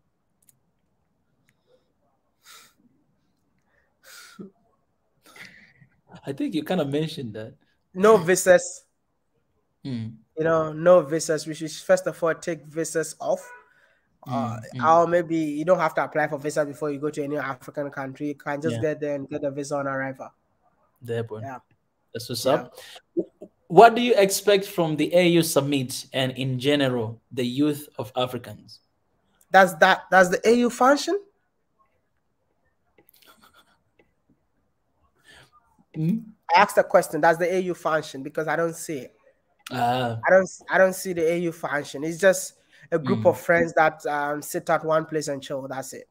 So I don't see like I'm not a big fan of AU summit or anything like that, because I feel like they're just wasting the country's money by flying to Addis Ababa to go and chill and go back to their various houses. Yeah. That's brutally honest. I love being honest. I'm loving that. I'm loving that. And is there anything that you think on that note? What do you think is an issue, and what do you think we have to change? I think they should learn to know the spirit that the people who actually started this whole African Union, the spirit that they had, that spirit is dead. It's dead because if you travel within Africa, you see it. You see that there's nothing like Pan-Africanism. We don't like ourselves. We don't love ourselves. But when you talk of in your area, the common Nkrumahs, the people that came together to form the AU, they loved Africa with their heart. But the people that we have now, do they love Africa with all their heart, or they are doing business, or they are just chilling? We don't have right people in power. The people who come to say, I want to be the president of this country, do they have the spirit of Pan-Africanism? See, let's say there was stuff happening in Ethiopia where a lot of people were flying their citizens from one country to another. I'm a big fan of the Zambian president, but I was so disappointed to see him saying that, oh, I just flew my people from Zambia, from Ethiopia to... That means the spirit of Pan-Africanism is dead. We should be able to protect our brothers despite whatever is happening. You understand? That's why I'm saying that I'm not a big fan. I don't know if you're a big fan of the AU. God bless you. It's okay. But for me, traveling in Africa, seeing the challenges, seeing all those things that we face, and you tell me that there is an organization called AU, to me, it's dead. And it will only function when they dissolve it and then bring people that deserves to be there. I mean, the spirit of the Burkina Faso president, what's his name? The one that they assassinated. Oh, the Thomas Sankara.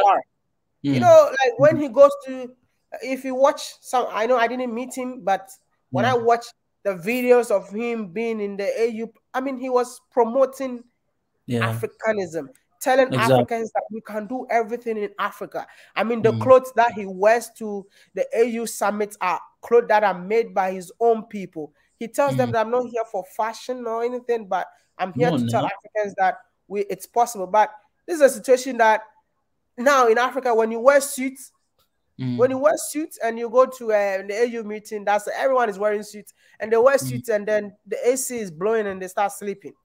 And then you come and tell me that there's a summit called I didn't know. I mean, we have to be serious as a nation for once, or as a continent for once.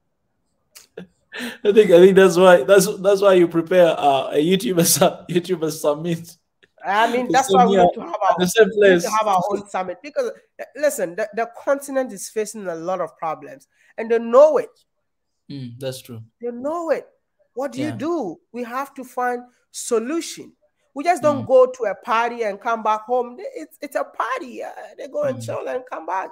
Listen, that is one of the reasons why I don't like associating myself with politicians, because I want to be frank. I'm not. You can't buy me, bro. I know what I'm doing. I know why I'm here, and I'm for the people. So this is how it is, you know. Yes. Yeah. Another question to that. We have a big problem with troops in Africa, especially Western Africa, Burkina Faso, Mali, Niger. And we have seen a lot of events happened recently, like killing people, you know, in Niger.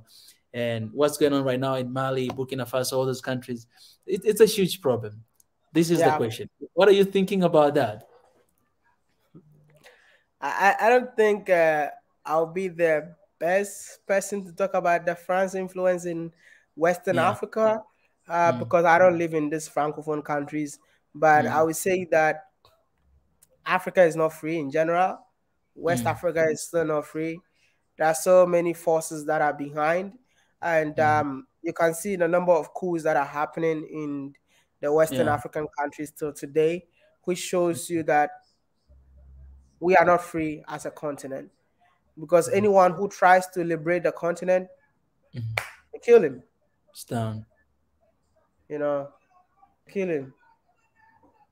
So I just want to say that let's just hope for the best.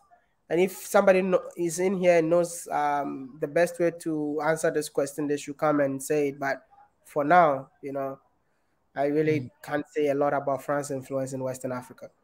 Yeah. Wow.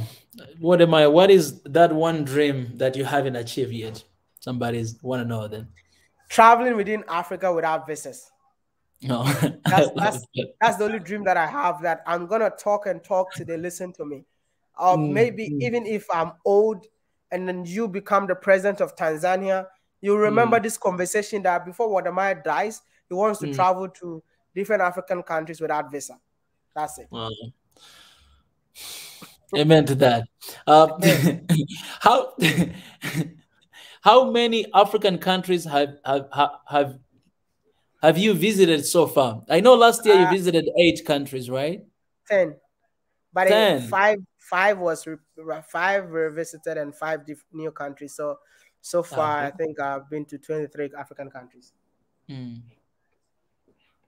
So in general, you've been in 10, like since you started to travel? 24, sorry. 24 24. countries. Yeah, Oh 24 my countries. goodness. Wow. Almost there. Have you been to Northern Africa? Not yet, but I'm actually finishing the Southern Africa this year, and Yeah. then I'll be able to visit I'll start the Northern Africa soon. Yeah. Okay. Appreciate that. I've, Thank I have you. a lot of things to do this year, man. It's not easy, but Yeah. I'm gonna Man, start as soon as possible. yeah. Cheers, my brother. Cheers. In Africa, we are here behind you. Support that. So cheers, my brother. Someone is asking, thank you guys for the super chat, by the way. It means a lot. Someone, Mansa Musa, is asking, can you talk a little bit more about the year of charity? Okay. So when I started my YouTube channel, I'm sorry, this football, I love football, and this thing is distracting me.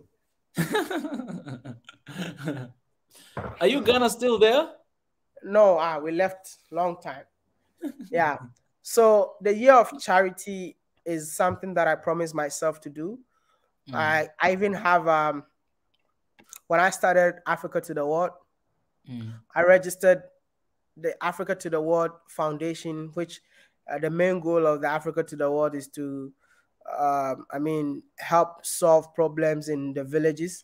So what I did was when I started this project, I registered the Africa to the World Foundation, but the goal was to hit 1 million. And you know what? Hitting 1 million in 2021 was not the goal, because I didn't know that I couldn't believe that I even hit 1 million in 2021. So I gave myself like 5 years journey to hit 1 million. And when I hit 1 million, I'll use my platform to raise funds to build schools, build hospitals, build clinics, build homes for people, because this is something that I've always wanted to do. So this is not something that I just wake up and decided to do it. So I set up a committee. I'm just gonna do the marketing aspect. I'm just gonna do the marketing aspect. There's somebody the committee is gonna make sure that if there's a project that we need to do, they'll make sure that if it's costing $100,000 for us to do the project, we're gonna do videos about it so that people will donate. I'll personally donate, like let's say the project is $100,000.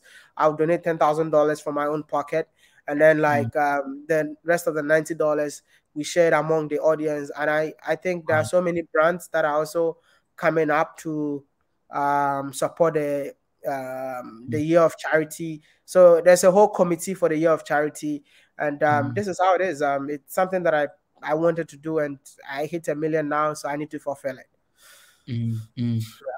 That's huge. That's huge, man. And any way maybe people that can support that. Is there any way maybe websites or that they need No, to reach? for now, because like I said, I don't want it to have anything to do with me or my account or anything like that, because I'm not financially stable. So I have a committee. We have Doreen One College from the United States. We also have some few mentors that I have who are going to be in charge of that project. So it's an account. It's going to be transparent. Everybody can see the money that they are giving. I don't like it when organizations take advantage of people and stuff. So everyone can see the amount of money that is raised and what is the money is used for. And when they start the project, we'll be filming. And don't forget that if you're building a school, we're going to use the community people to build their own school, and the money still go back to the community. So yeah, this is what we're doing this year. And it's not just a Ghana thing. I'm actually starting from my village, because charity begins at home. So just for me to have something to talk about. So it's going to start from my home. My village is starting this year. I'm going to go to my village and then know where we're going to start a project, know how much it's going to cost, and then we start building. And then don't forget that it's not just Ghana. So the next country depends on where I find myself, and we see what the people from that particular village needs, and then we'll make it happen before I exit. Yeah. That's beautiful. That's beautiful. It's amazing. Well, someone is taking us a little bit back about the AU. Say AU. I mean, Maya, do you know that one economist wanted the AU to join G20? Do you think it may even help now that you say AU doesn't function? But I don't know. Do you guys think the AU functions? I don't think so. Listen, I don't want to say some stuff, but I just think that it's just a body that is just there, that we know that, oh, we have an African Union, but it doesn't function. So if one economist wanted the AU to join, I don't think it's gonna make sense, because it's a group of people who really don't care about their continent. So I don't know if when they join the G20, they're gonna care about their continent, or they're gonna play a major role in developing the continent. I'm being blatant because I said, you and I knows that they don't care. There are few that are doing stuffs within their own country, but as an organization, I'm not blaming anybody, but I'm just saying that they don't care. You don't see you don't see we don't see the actions, right? Especially for things that matters the most, like they stay quiet, silent. At this age of Africa, Africans should not live in poverty. Yeah. You see, you travel, you see it. If we put our resources together and say that, you know what, Nigeria, give me your resources. I have this in Ghana. Let's use it to develop our countries. You don't think we'll be able to build a better Africa?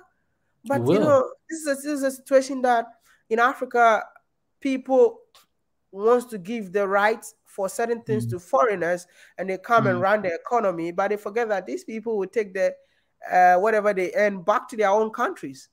I don't know if you understand. So it's time to say that, okay, you know what? Let's close our borders. Let's start solving problems within ourselves. Yes. Because an African problem can only be solved by an African. That's true. You lived abroad. I lived abroad, so I know what I'm saying. Yeah. They don't like me. They don't like me. So if they don't like me in abroad, you think they will like you when they come back to your house? No. They don't. They're just being nice. They're just being nice because they know what they're gonna get from. It's so hard to talk about these things because people don't understand where you're coming from and what the message you're saying and stuff. It's gonna be so hard for people to understand these things, man. Yeah. So someone is asking that WODE MAYA Senu T, appreciate Senu, your thoughts about what's going on in Mali, and should all the 13 countries follow what Mali is doing, separating from friends and changing the national language? WODE MAYA, he usually don't like talking about politics, but people, they want you to speak. Whatever that is happening in Mali, is it Mali or Burkina Faso?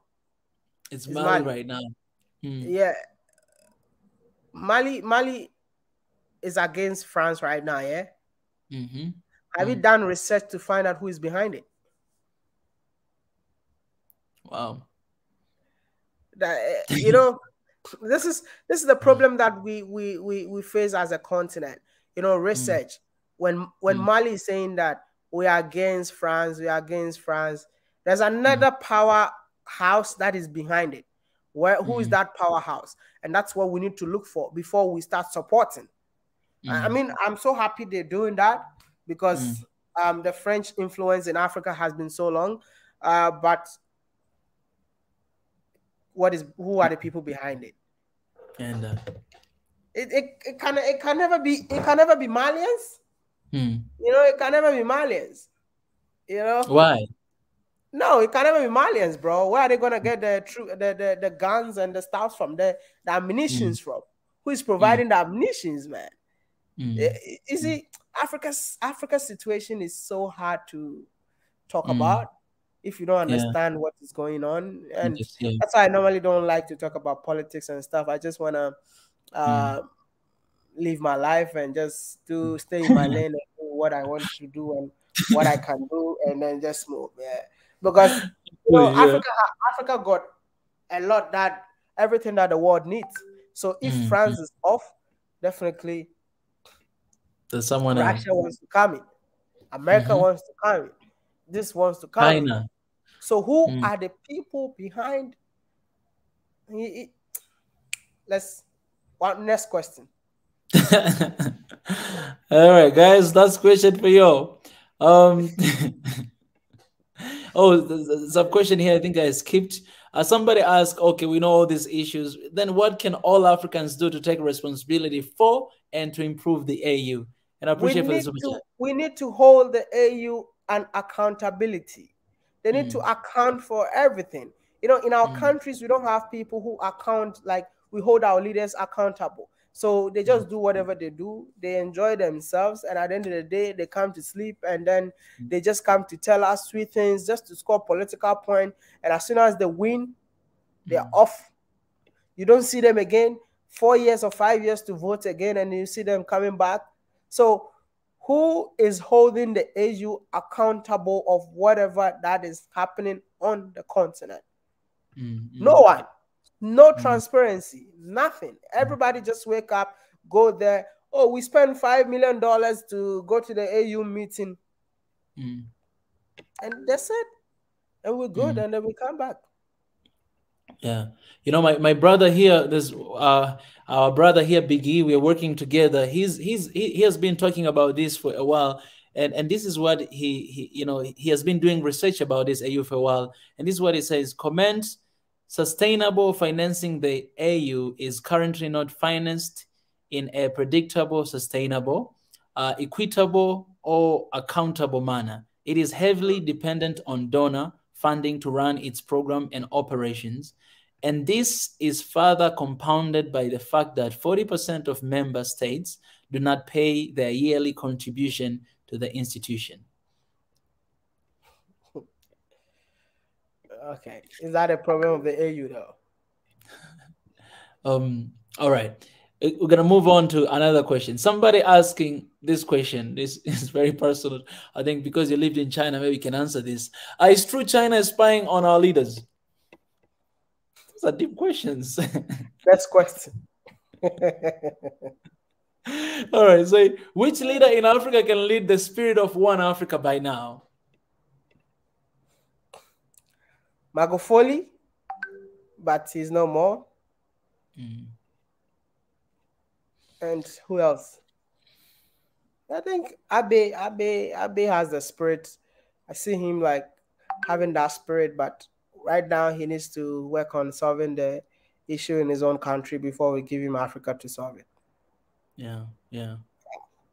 That's a good point. That's a good point. Okay. So that question that someone asked, she said that, thank you, WODE. I agree 100%. Dissolve the AG. The president of my country said AU is not for Africa. I represent West USA, Israel. Facts. That's, guys. Oh man! Yeah. All right. You see this question? Mali is kicking the French out and bringing in Putin, Russia. You see what I'm telling you? If you read more about these things, you realize that who is behind it. That's why I don't like talking about these things. You just keep quiet, see whatever is happening, and then I'm just a travel content creator, so yeah. You know, Maya, I had a conversation here with Malians. It's something that we've covered here, a couple times. And one thing that that they raised up, they said, like at this point, this is what they say, that we need a support. And if there's someone out there who is coming and agreeing on our time to work according to how we want to be worked, because we've been working with friends for so long and we've lost a lot of people died, but now we have people who they're willing to work with us, they're willing to transfer their knowledge, military power with us. Why not working with them? Because they're here for that. And whatever they're going to do is not going to be worse, than friends. That's one of the things that, they mentioned. And what would you say about that? Come again? Yeah, like so they're getting rid of friends, right? Yeah. And at the same time they're cooperating with Russia. They see this is the better relationship commitment than the one that has passed. Because these people that have been here for a long time, they took advantage of us. Our people have been killed and they don't have answers for that. But we have new people who are coming here to transfer their knowledge, training our meal and all this stuff to support. What would you say about that? And pointing to that, at the same time, you have ECOWAS that is, sanctioning Mali, right? So they don't have anywhere to rely on. Not in Africa because ECOWAS is sanctioning on them, right? France, they're kicking them out, but the Russia here, they're like, okay, come on, we want to work with you. I feel like let me just answer this question in a brief. Yes. We don't learn our history. That's why we don't even know where we're going. Because an African thinks that the West can save him or the West can solve his own problem for him, to the extent that we're changing from one country to a different country to another. But there's no difference between all of them. They're all the same. It's just that they got different formula. They got different tactics. It's more it's more like if if you watch football, it's like 4-4-2 or 4-3-3. So they have to understand that the problem within the country can only be solved by themselves. And that's what they don't know. Yeah. That's why we are so nice as Africans. We are so nice as Africans. So we embrace everything. If this one is good, if this one is bad, we embrace them. That's how it is. So I'll just tell each and every one of you, like, let's just tell Africans that Africa's problem can only be solved by Africans. And that's it. 100%. I couldn't agree with you more, brother. A lot of people, they have this question to you. What would you say about it? What? Which question? The question that, why don't you join No More movement? Like I said, I'm not a big fan of politics. That is one of the reasons why I never joined the No More movement. Because everything that was happening was more political and also more of tribalism. But all I keep on telling people is that if we can eradicate this tribalism in our countries, we will all be free as one Africa. So I mean, I see it. I just don't like it. I know I see what is happening on the continent, but I just don't like talking about it. But trust me, the only time that I think I talked about No More was seeing the fact that there was nothing happening in Addis Ababa. There was nothing happening in Addis Ababa, but there was nothing happening in Addis Ababa, but the media kept on pushing it that, oh, something is happening in Addis Ababa, there is war in Addis Ababa, of which I think I came on board to say that nothing like this is happening in Addis Ababa.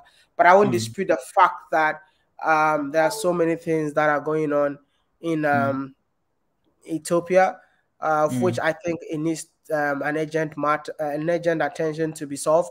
So I believe that the only people that can solve that problems are Ethiopians. So Ethiopians need to come together and solve Ethiopia's problem and join hands and develop the country as well. Because what Ethiopia has built in the past few days, that's why I keep on telling that Abe needs to be praised, in terms of infrastructure, because I love going to Ethiopia. I've been to Ethiopia all the time, and anytime I go to Ethiopia, I see infrastructures, I see things improving day in and day out.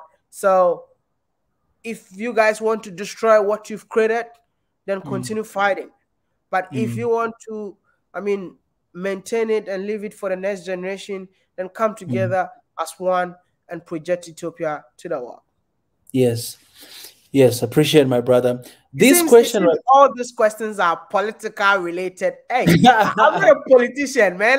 I just listen. I know when it comes to this kind of questions, I really know in depth, but it can get me into trouble. That's why I'm just passing different places and stuff. I've seen actually people saying, "What am I for president? Why don't you run for president?" I've seen that. I've seen those comment on your Twitter.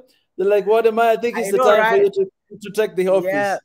You know. I probably in future I will just sit behind and see people like you. I mean, run for president, and we'll be here cheering you up. And if you become a president, I'm the president. I'm gonna be behind making sure that the right things are done. But I don't know if I'll personally go in front and say that I want to be president. I don't know, but let's see. Yeah, definitely. People like you usually they become president because people like you is actually when you look at all the presidents, a lot of presidents who did so well are those who even never expected to become a president. You can look at Paul Kagame, right? Yeah. Those are people who they just happen to be there, but they are making impact in their countries. But those people who they always want to be president, they're the one who screws up, most of the time. Exactly. But anyway, I just want to tell all the youth in here that you are the future leader of Africa. You are the you are the future leaders of Africa. You are the people that are going to rule the continent someday. So you better get the things right now so that when you get the chance or get the position, you won't be corrupted at the ones that we have now. So please, Africa deserves better. And I'm hoping that the next 10 years, the next 20 years, people like you will take the mantle of running for presidency, running to be ministers, so that we get the right things done. I mean, we've been complaining about leadership in Africa for so long. The time is now. I believe this generation can change a lot of things, man. Amen to that. Amen to that. No one wants to get into trouble. That's the challenge. Yeah, everybody wants to live a comfortable life. Eh? I mean, it's not like that. Right? But I think when you have security, you can talk about certain things. But I'm the same guy who moved from one place to another and stuff. So that is why I don't like talking about certain things for now. But the right time will come. Don't worry. Exactly. Right time will come. Exactly. This question right now that I'm asking you, I want to give a little bit of context of this. This, my brother Rich Francis, again, we're working together here in Swell Nation One Africa. He has created an amazing platform that could change Africa. That will change Africa. And I'm going to show you the video, the intro video, and then we'll come to this question to hear what you think. This is the video, the intro video of what he created. You want to support independent economic movements around the world, but don't know how. Welcome to Triangle, an independent socio-economic network right in the palm of your hands. Check on the progress of the projects you are interested in. Watch live videos of the projects that you either donate to or are interested in. Comment on the project with your friends, or contribute to the project while it is live. Check the hottest business plan submission all around the globe. Get an instant update on new business ideas that are submitted through our unique submission system. Upload content about your own business progress. Start a live video to show the world or pictures of your progress. Get personal with the people that have contributed to your project, and also the people who you have contributed to. Search the globe for all the active projects to see what you might be interested in. Start engaging with the future. Sign up for Triangle.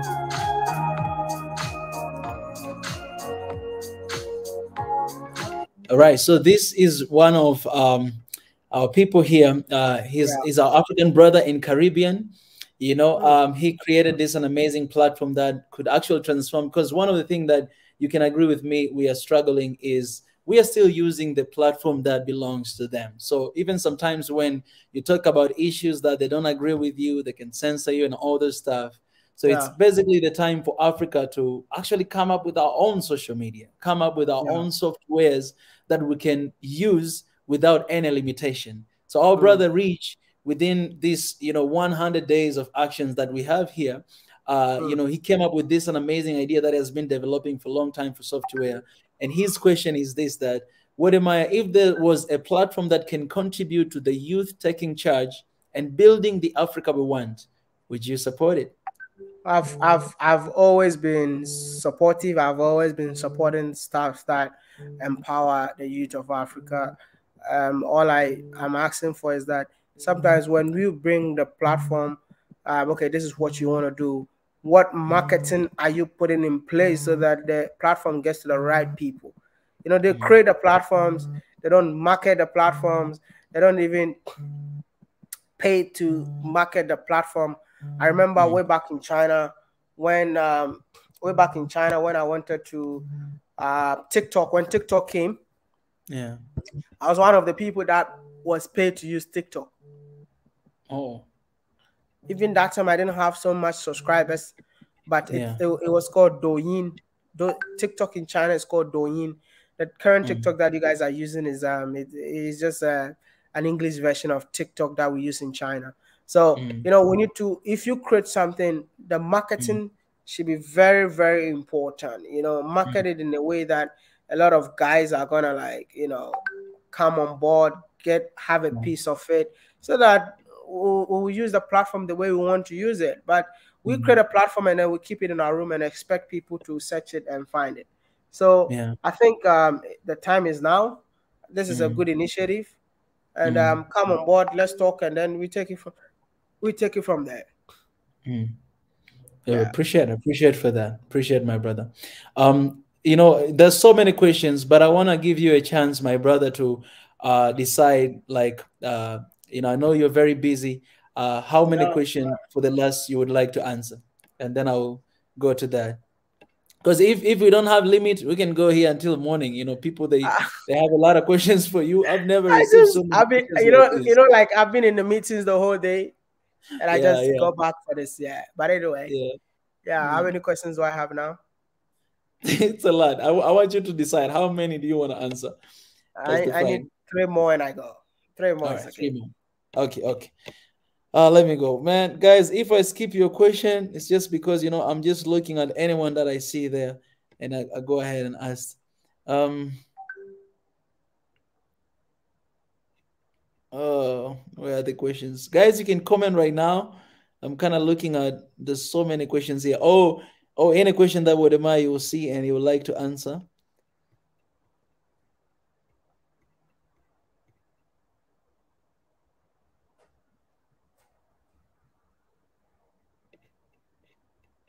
Oh, somebody's asking here about Dr. Magufuli. He's you know, that's politics again, right? Okay. Magufuli was a great guy. He was a great president. I loved him so much, and he did great things for Tanzania, even though I know some Tanzanians did not see the vision. You know, it's always like that. You know, standing for Africans is tough, and that's what Magufuli did. I'm not saying he was perfect, but so many initiatives that he brought into Tanzania was for the people. And you know, he never left Africa since he became president. Yeah, he did a lot of stuff that the people of Tanzania need to appreciate it. But they didn't understand the dream. They didn't understand what he wants to achieve. And at the end of the day, I think even when he died, some people were rejoicing that he passed on. But I know that one day they'll miss him. One day they will know that he was doing something that is for their own good. Because Kwame Nkrumah said an African is capable of managing his own affairs. And that is what Magufuli was doing, that it's possible for Africans to do stuff within their own country without borrowing money from different places. And they didn't like him and they killed him. Yeah. It's sad. It's sad, my brother. I try to avoid a lot of time talking about that. Because I get emotions, man. I get emotional. I went back home, my brother. I went back home because I just moved back 3 months ago, right? I went back home and I'm going around the street. I see, like, you know, the banners, they're still there. I went to my brother-in-law. I see, like, the picture of him is inside. Man, I was just weeping. I've been weeping ever since. And whatever I see, if it's a video or a picture, it's just, again, I keep weeping. So yeah, what I'm trying to do, the best that we are doing is to just, keep that spirit going on and to try, to leave the legacy, what he has done. He has done a lot, and the best thing we can do is to try to leave a little bit of that, what he has done. Yeah, true. Yeah. And who do you think will win African Cup? That's a good question. At this stage, anyone can win. We got Egypt, Senegal just won, Cameroon and Burkina Faso. You know what? I'll be happy if Burkina Faso can win. You know why? Because their country is unstabilized right now, and knowing that if they can win, it can bring the people of the country together. That is one thing that I'm rooting for. But yeah, if Cameroon wins, host and win, I don't want that to happen. I don't want that to happen. Cameroonians in here, I'm sorry.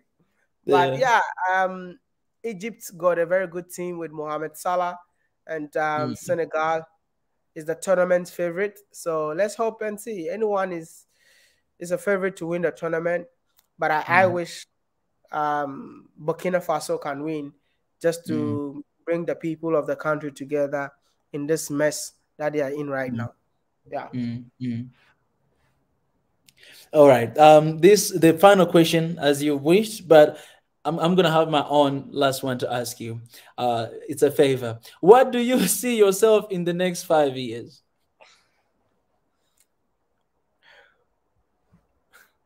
President? Where do I see myself in the next 5 years? I expect a different WODE MAYA, more of a philanthropist, more of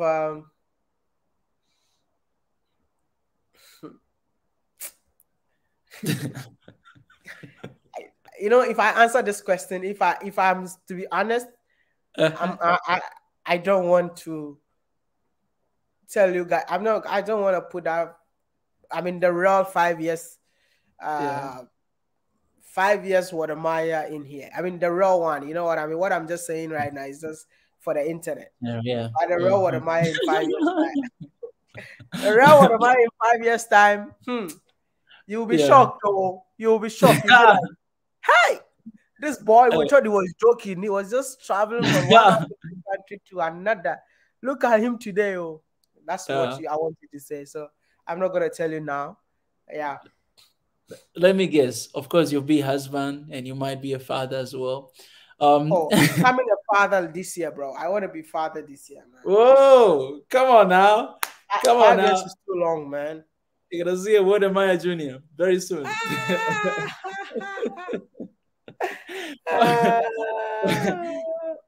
My brother, my final, request. It will be an honor to answer your question. Do you have any question for me? Of course, I have so many questions, man. So, but I'll just ask you one question.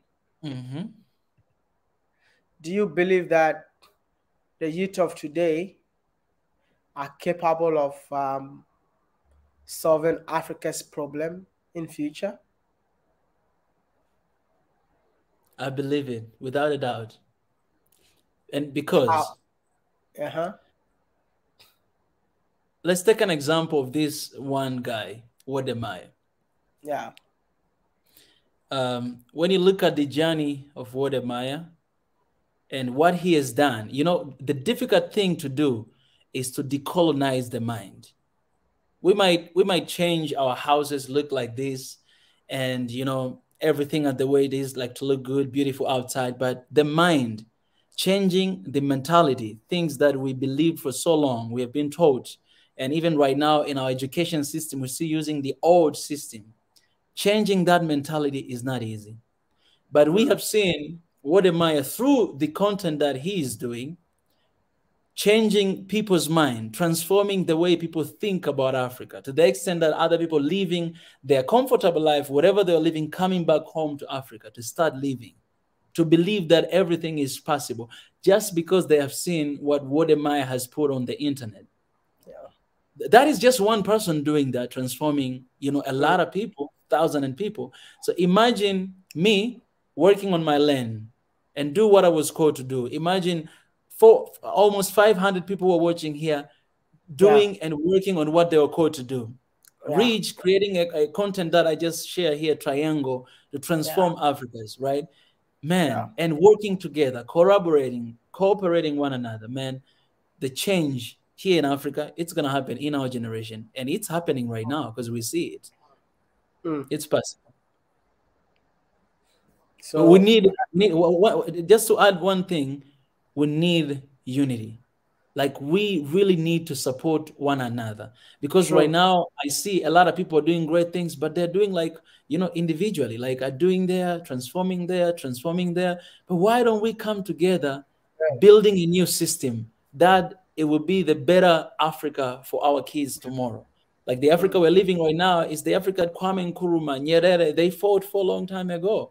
And for us, we have a duty to create a new Africa for our kids tomorrow that are gonna come. And we're hoping that the youth of today will learn the history of Africa, so that they know where we're coming from and where we're going. I'm a typical example. I didn't know anything about African history. I didn't know anything about whatever we went through in the past. But with time, I started educating myself. So the information is there. The information is on the internet. Go read, go educate yourself about the history of Africa, so that you will know where you're going. I would say that we are the future, and it's time for us to decolonize our mindset, just like what the brother said, and know that Africa is the future. I mean, I normally say Africa is the future, but I believe that I say Africa is the future because I know you are the youth of Africa, and you are the future of Africa. So the future of Africa is in your hands, and it's time for us to take it as a responsibility. Like, it's our responsibility. I always tell the youths, or anyone who is from Africa, that be an ambassador for the continent wherever you find yourself. So I believe that in 5 years to come, we will take everything in our own hands, and we will make it happen. And I believe in that dream, man. I really believe in that dream. I'm with you, my brother. I'm with you.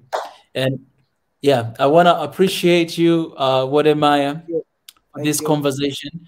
And since now I've become your friend, this is not going to be the last conversation I have with you. Definitely. Whenever. I even wanted to wanted to talk to my audience today, since today is Sunday.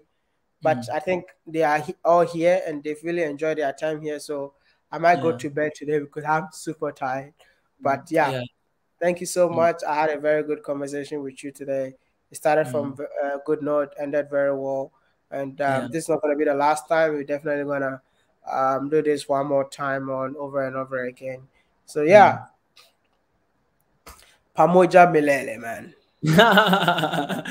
Your Swahili is good, my brother. I love you. Thank you so much. Keep doing what you're doing, brother. And my regards to your fiancée, Miss Trudy, and your family. Appreciate it. Thank you so much. I love you all in here. Thank you so much for joining. I love and I appreciate you. Keep on supporting WODE Maya. Keep on supporting this brother, Swahili Nation. If you haven't subscribed to the channel, go subscribe to Swahili Nation. Click on the subscribe button. It doesn't charge you $1 to subscribe. It's free to support ourselves as Africans, and the time is now for us to support ourselves now. But if you are here and you haven't subscribed to my YouTube channel, don't forget that we're getting 2 million. We need to reach 2 million this year. So please go to the YouTube channel and go and subscribe. Thank you so much, and I love you all. And I think I will be having a live stream on my channel in 1 hour time. So if you are here, I just want to have a conversation with my audience today. So I'll get back to you all. Pamoja Milele. Pamoja Milele. Appreciate my brother. You too. All right. Talk to you later. Yes, guys. Wow. What a conversation. What a talk. And I just had to put this mission here because my brother, he asked me the final question. And this is what we do. This is what we stand for. This is our mission, to defend the image and heritage of Africa, to decolonize the mind through authentic knowledge, just like what we just had right now, and to create a bridge for oneness and peaceful Africa. That's what we want to see. We want to see our people at peace. We want to see our people getting what they deserve. Africa, for so long, we've been losing, right? We've been taken advantage of, right? We have been like making step backwards instead of going forward for so long. And it's the time to say that this is stop. You have to stop. You have to stop. And this conversation today that I had with my brother, WODE MAYA, was very important for us to have, because it's important for us to be united, creators to be united, to raise our voice together. And I'm so excited for that, even that it's going to be, taking place here at Addis, later on. And, it's going to be amazing to just come together to talk. How can we transform Africa? How can we change Africa? How can we become one? How can we, destroy all these boundaries and barriers that we have, right? It's the time we need to decide for ourselves. It's the time we need to stand for ourselves. We cannot just sit down and wait for that organization or that government to do this and that. No, it's a time for us as the youth, as Africans, to take initiative, to go ahead, to take initiative and to make change. You can make a change. Our brother Rich is making a change with Triangle, right? Our brother WODE MAYA has been making a change for so long. Some of you, maybe you're not even on social media, but you're making actually the change like in the real place, right? Because we have to acknowledge them as well. You guys get to see us and what we do through social medias like this. But there are people who are doing an amazing work on the ground. And some of them you have seen through the videos of WODE MAYA, have seen how much impact they're making, on their land. It's a time to do that. It's a time to cut all these boundaries that we have. Oh, this is West Africa. Oh, this is East. This is South, and this is North. It's a time to break that down. And you know who can do that? No, not our governments, because we know that that's going to take 50 years, 20 years. It's going to take a long time to get those signatures. But you know what we can do is ask people to start being united. So look at me. Don't define me as Eastern person, as a Tanzanian. No, define me as an African, because we are African. Define me like that. I love my country. I love where I'm from. Don't get me wrong. But you know what? There is no my country without Africa. There is no your country without Africa. Africa always has to come first, man. It has to come first. We have to change, right? Africans, when they go to abroad, they're being treated bad. I've lived there. My brothers lived there. Maybe you guys are living there. You see how you're being treated bad. It's shame that the same Africans, we are moving around the continent of Africa and you still feel the same way.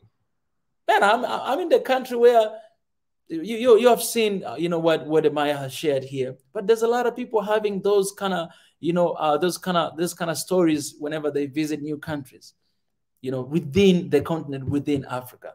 But it's a time for us to see things different. It's a time for us to change, to decolonize the mind, and knowing that, what, we are one and we have a big responsibility to do.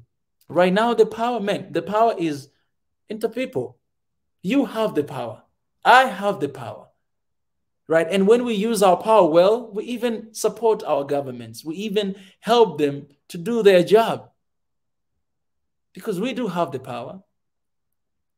So we have to be united. And one Africa, as I say, I see one Africa in this generation. Man, there's no joke. I see that. And one Africa in our generation, we're using hashtag one Africa in our generation. Wherever you are, whatever you post, just hashtag one Africa in our generation, because we want to spread that message to everybody out there to know that, they don't want us to be united. We are going to be united.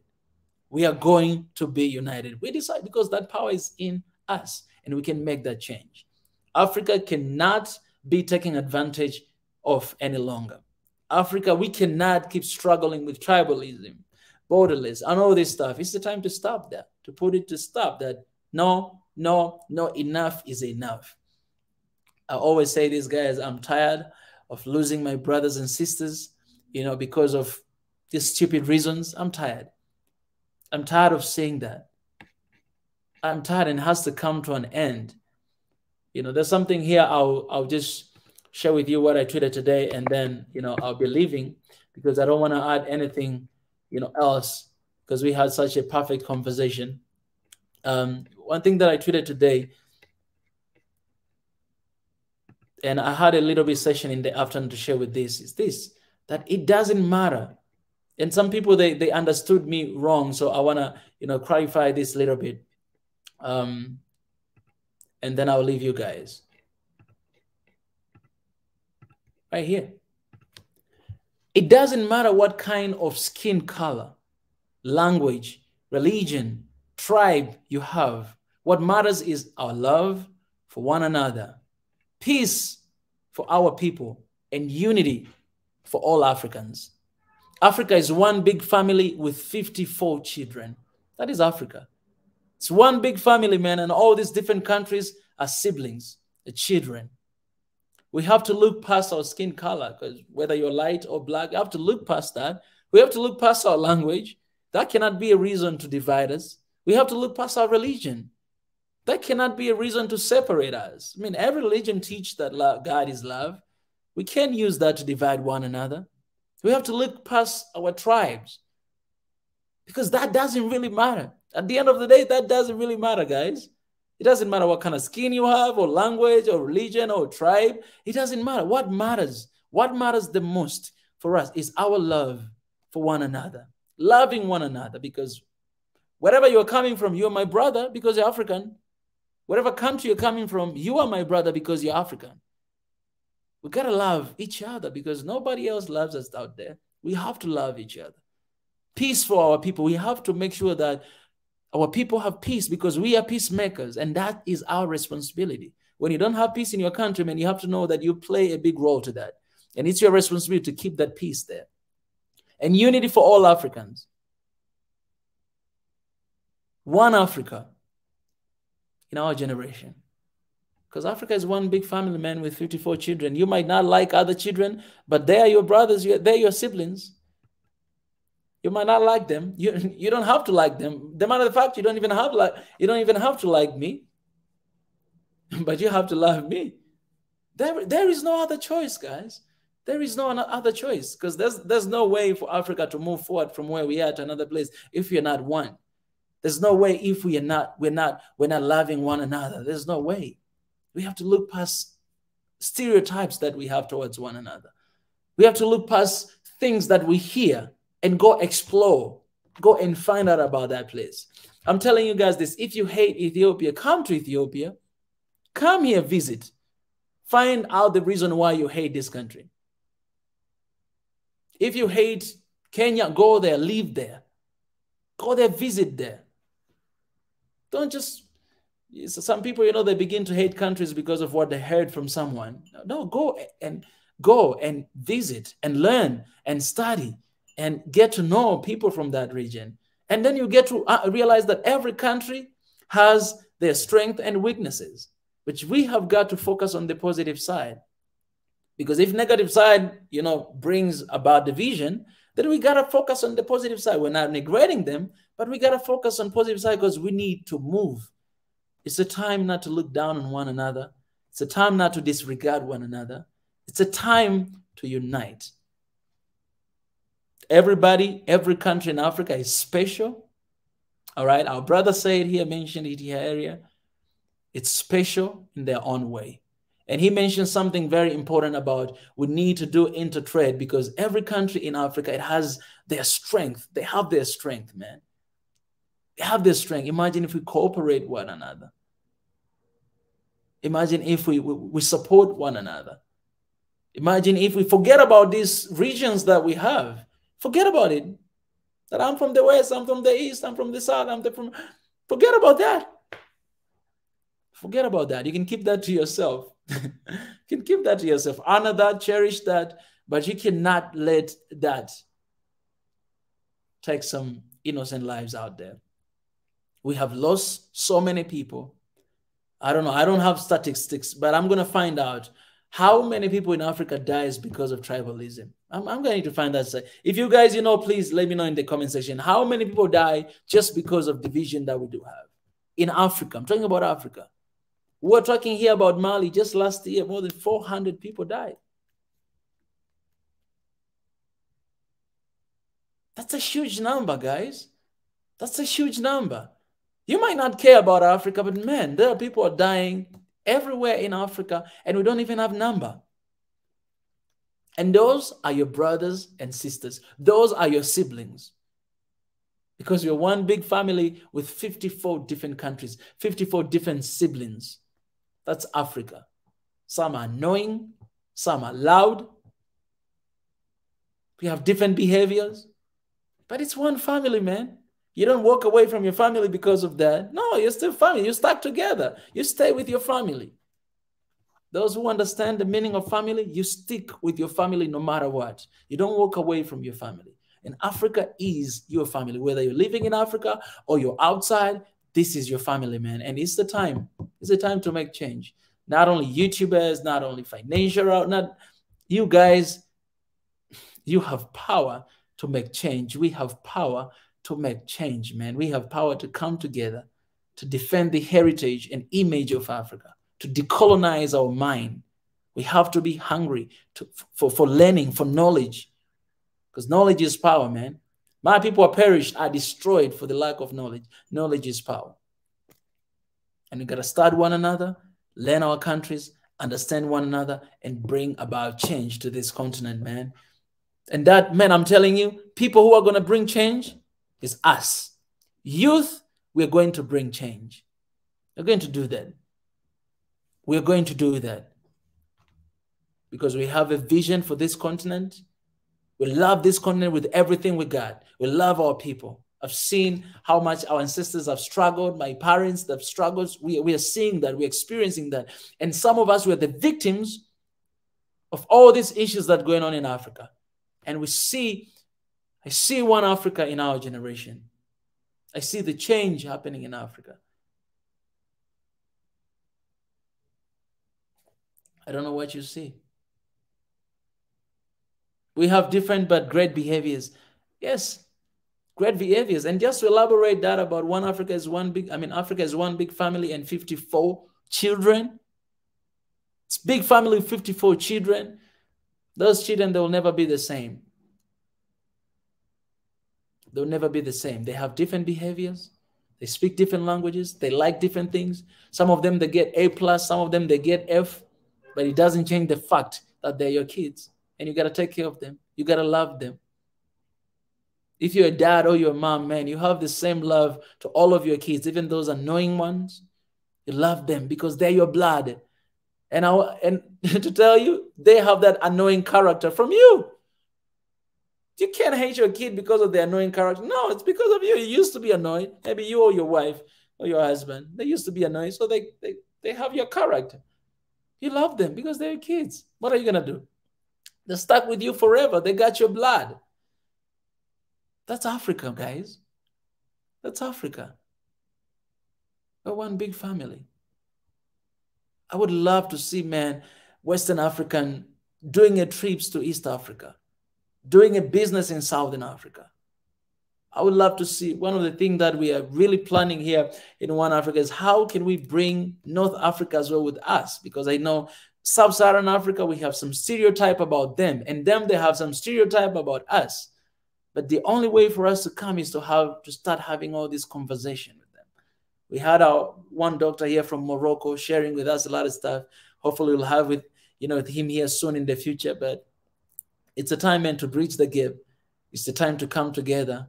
It's the time to speak the common language. And that language is love, peace, and unity. Well, guys, I appreciate so much for stepping here today. If you're new to Swahili Nation, I hope you have a little bit of a picture of what we do.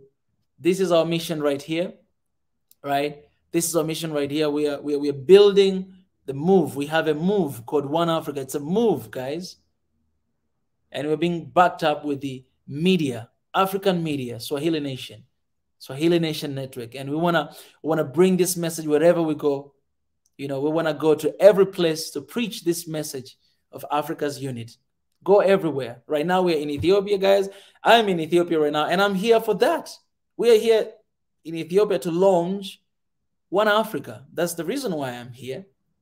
I'm here actually for like that. If you can take it in business, it can be business trip. I'm here. I've been sent by Africans there who wants so bad to see one Africa. And they sent me here. And this is just one place, but we'll go everywhere in Africa. We'll go there to preach the same message, to speak the same message, to bring Africa together. So be part of what we are doing. Come on, join, you know, because this is not about me. It's not about my name. It's not about anything, but it's about Africa. It is about Africa.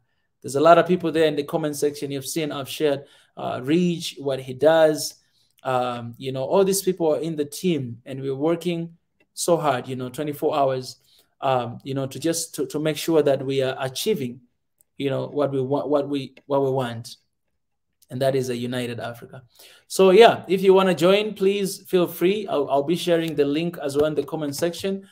There's a WhatsApp group where you can join, and you know, you can go there. You know, feel free to talk, feel free to share whatever that you have. It's all about, you know, one Africa, and this is our mission and our vision, guys. The golden vision is towards one Africa of solidarity in peace and love. That is our golden vision. That is our golden vision, towards one Africa of solidarity in peace and love. And I cannot wait to share with you what is coming, what we're going to be doing. I'm going to be here for a month. There's a lot of things that are happening. Even that launch, it's going to be live broadcasting. Keep praying for that, because we need your prayer. We need your prayer, man. The resistance is huge, but we need your prayer so that we may make this possible. I love you guys. Thank you so much for all the super chat that you guys have given today. Thank you for the members of the family that have been there. Thank you for you guys that have joined here today for the first time. For all subscribers out there, I appreciate you guys. If you want to join and support, please, you can do however, either becoming a member, or, you know, subscribing, or sharing, or liking these videos, or commenting. Oh, there's different ways of supporting, or praying. Here, as we say, push, pray until something happens. That can help us as well, because what we are doing is really sensitive and is, you know, dangerous at the same time. So please, you know, keep us in your prayer, and be part of this. You know, the more we are, the harder it's going to be. It's going to be to stop, you know. So we need everybody on the table. All right. Appreciate my brothers and sisters. I'll just have a word of prayer, and then I'll be getting out of here. Again, I want to appreciate WODE MAYA for stepping out here and being with us today, spending 2 hours plus doing this. He had a meeting, but he came here, he did that, and he's going to have another, you know, live stream for his people. So I want to appreciate him for just being very generous with his time, and, you know, having this conversation. This is one Africa, yo. Appreciate. God, I want to thank you for today. I had such a nice conversation with my brother, WODE MAYA, and it was just a beautiful time. Beautiful stories and wishes and our dreams for Africa. Because Africa is yours. It's yours, God. But you have given us responsibility to watch over Africa, to protect Africa, to defend Africa. And I want to repent, God, because for so long we haven't done that. For so long, some of us, we're not even proud to be Africans. Some of us, we walk away. Some of us, we criticize, we complain, but we never pray for it. We never did anything about it. Some of us, we're just staying there. We don't even know what to do. But you have given us responsibility to protect, to honor, to cherish, to preserve this beautiful continent, beautiful land with so much resources that you've given us. I pray that this generation will be awakened to know that you have called us to love one another. You have called us to make peace and not to bring chaos. You have called us to work together. That's why you've given us this beautiful continent, Africa. Thank you for, you know, WODE MAYA and for what he does. Bless his work. Keep him safe. Thank you for what we do here. Bless our work. Keep us safe. Thank you for Africans who are out there. Keep them safe. And for those who are struggling with pandemic, with different diseases, we have our sister who is struggling with cancer, battling cancer. Remember her. Remember our sister Cherry. Remember everybody. In this journey, in this war, we can't do it on our own. With all of our religions, our belief, our backgrounds, we are asking you to help us. Thank you, God. I bless you, and I pray all these things in Jesus' name. Amen. Amen.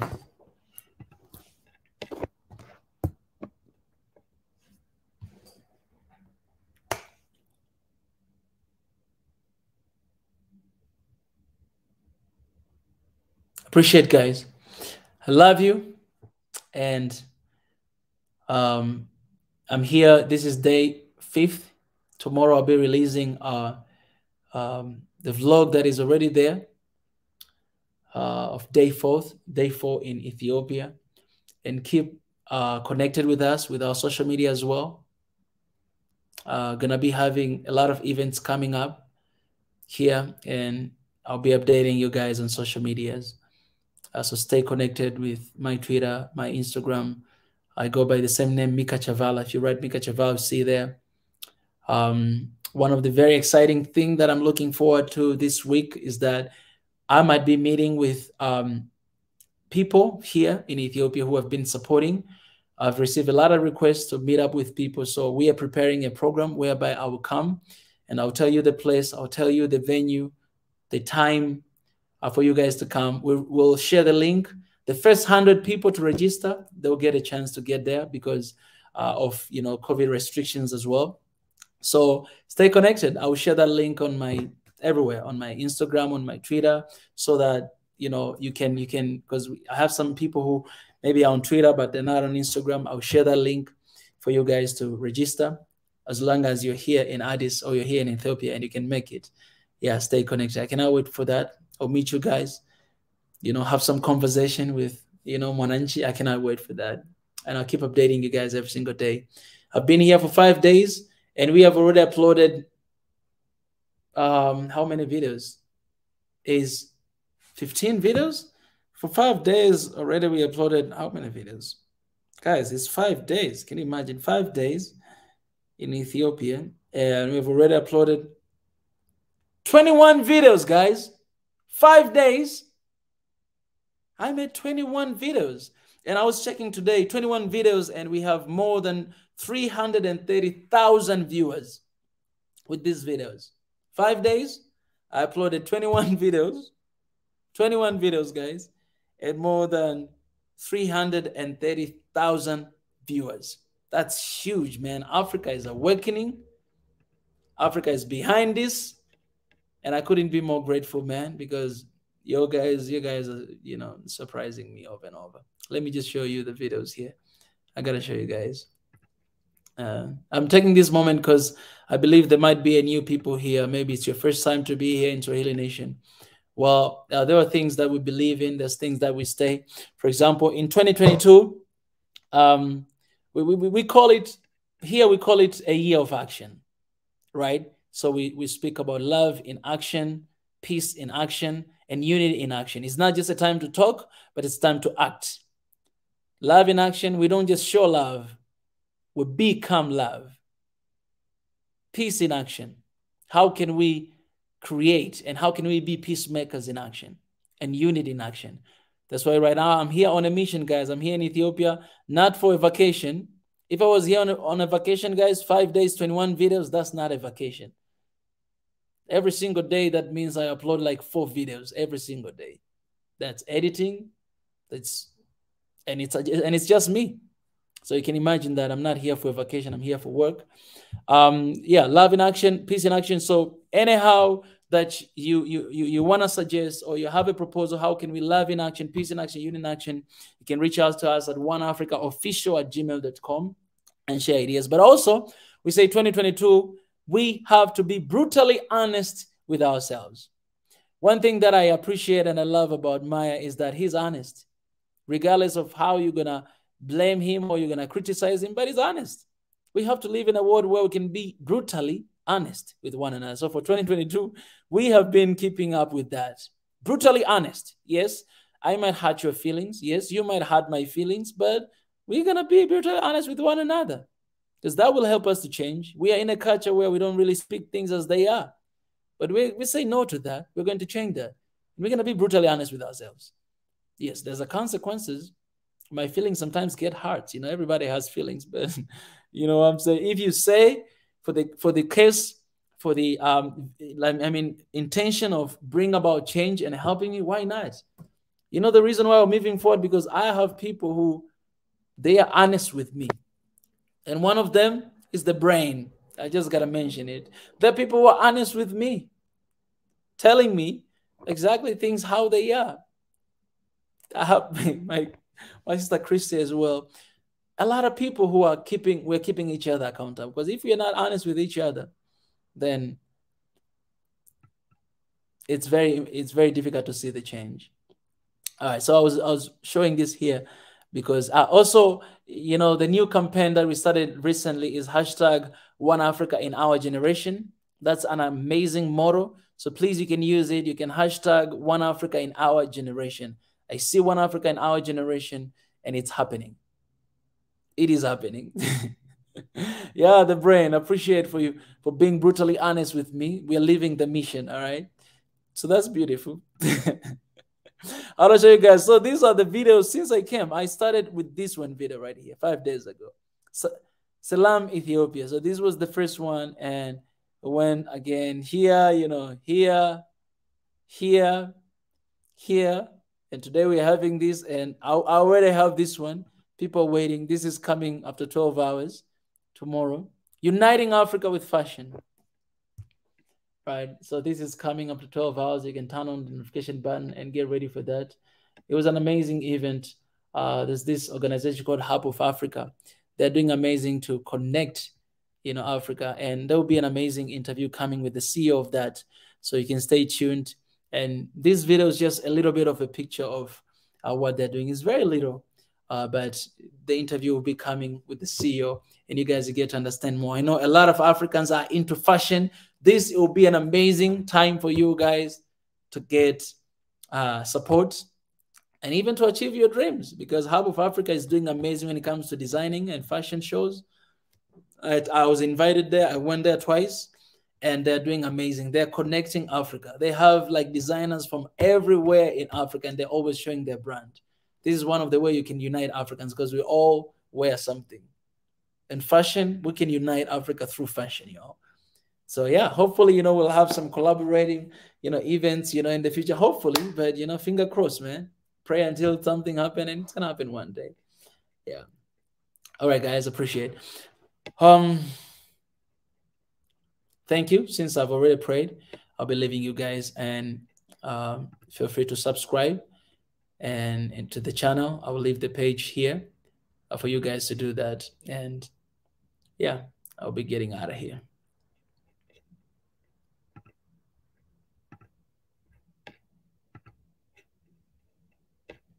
Wow, by the way, we're about to hit, you know, 200,000 subscribers. You guys are amazing, man. You guys are amazing. Let's hit 200 subscribers. I know we can do that, right? We have 240 people watching here. Let's do a little campaign right here, right? 240 people are watching here. If you guys haven't subscribed, look at the number right now. Right now we have 199,300, and we have 231 people watching. If you guys haven't subscribed, go and subscribe right now.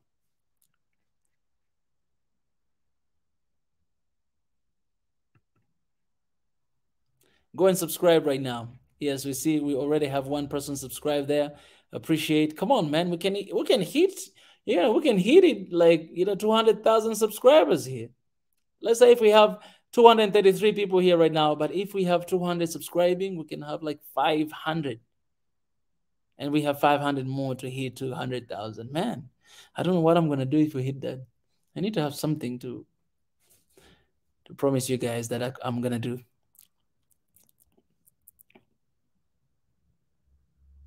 I'm waiting for you guys to subscribe. 240 people, come on. You can't tell me that all of you guys subscribed already. If you've done, God bless you, GBU. But if you haven't, go and do so. Do so. We have a lot of videos here, so you're not gonna regret.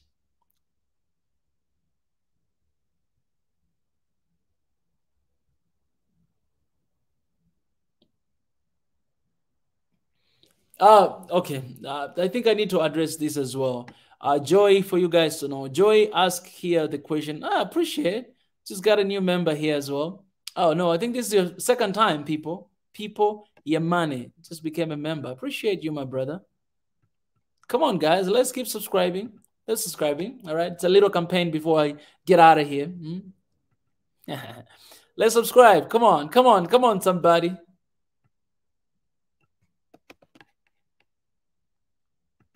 And for those who want to become a member, that's the link, man. Go ahead and do so. All right. Let me answer this one question because I think a lot of people have been asking me, and let me address. Somebody said, hi, Mika. Last time you had an interview with this session promised you to take care of your hotel and everything when you come to Ethiopia. Are they keeping their promises to you? Were they able to meet you? Guys, if you know that the people who supported me to come here is Ars TV, and I need to be honest with that. Of course, One Africa team, One Africa people, you guys, you remember that you did a fundraising to bring me to Ethiopia, organized by our sister Netsi. You guys gave that, right, to make it possible to come here. But also later on as well, Ars TV, they actually came along, and they're the one who actually supporting everything. Where I'm living right now and different things that we are doing, they're playing a huge role in supporting my stay here in Ethiopia. So shout out to Ars TV. We have to appreciate them for what they're doing. And I gotta say, it's a blessing because a lot of people, they came outside and say, hey, want to support you coming here, want to support you coming here. You know, but at the end of the day, we had to sit down and to look at, you know, what works best for us, right? What works best for us. We had to look at so many different options to be able to decide that and to make it happen. So that's why I'm here right now. But I want to ask you guys, don't spread hate towards anyone, towards any person. Don't do that. Everything that we do, man, it's for the love, all right? It's for the love. At the end of the day, people who are hosting me right now and take care of me here is Ars TV and not EBS, but always for love, you know, nothing hatred, nothing like that. So keep the love energy going on, all right? Keep the love going on. Sometimes things, they happen, sometimes they don't happen. And we got to learn how to accept and to live with them, you know what I'm saying? Yeah, so, yeah, that's what I can say. Yeah. All right, appreciate it, guys. It's my hope that 226 people already subscribe in this channel. But if you haven't, go and do so. Because the reason why you're staying here and listening to me, because you think this guy is kind of making a point, right? So that is kind of making a point. It should be a step for you to actually subscribe and see, you know, the other contents that we have here. And I'm not alone, guys. I have a team and people that are always here to share and to talk about different stuff. Yeah. Got Ezra. Guys, the brain. He says, when are we starting our next trip, African trip? My brother, let me say this, very soon. You know, right now we're here in Ethiopia and we are already thinking about, you know, going to another next destination one day. Yeah, but we're going to focus on what we have to do here to make sure that we achieve and launching what we're standing for. And then the next step, man, we are not resting, guys. You're not resting. We're going somewhere else. Yeah, but we need your support because it might be just one person going or two people, but we represent all of you guys, all of you. So we need your support. however you can do in your support. And as I said, you can reach out to us here, One Africa Official at gmail.com.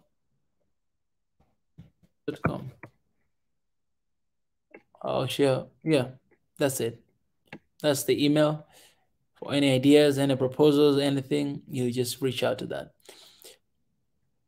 All right, guys, I love you. I gotta leave now and got to take a rest. Tomorrow I need to wake up early in the morning for some other stuff. So I'll leave you guys. Appreciate. I love you. Is there Pastor Ezra here? No, he's not. All right. Bye-bye, guys.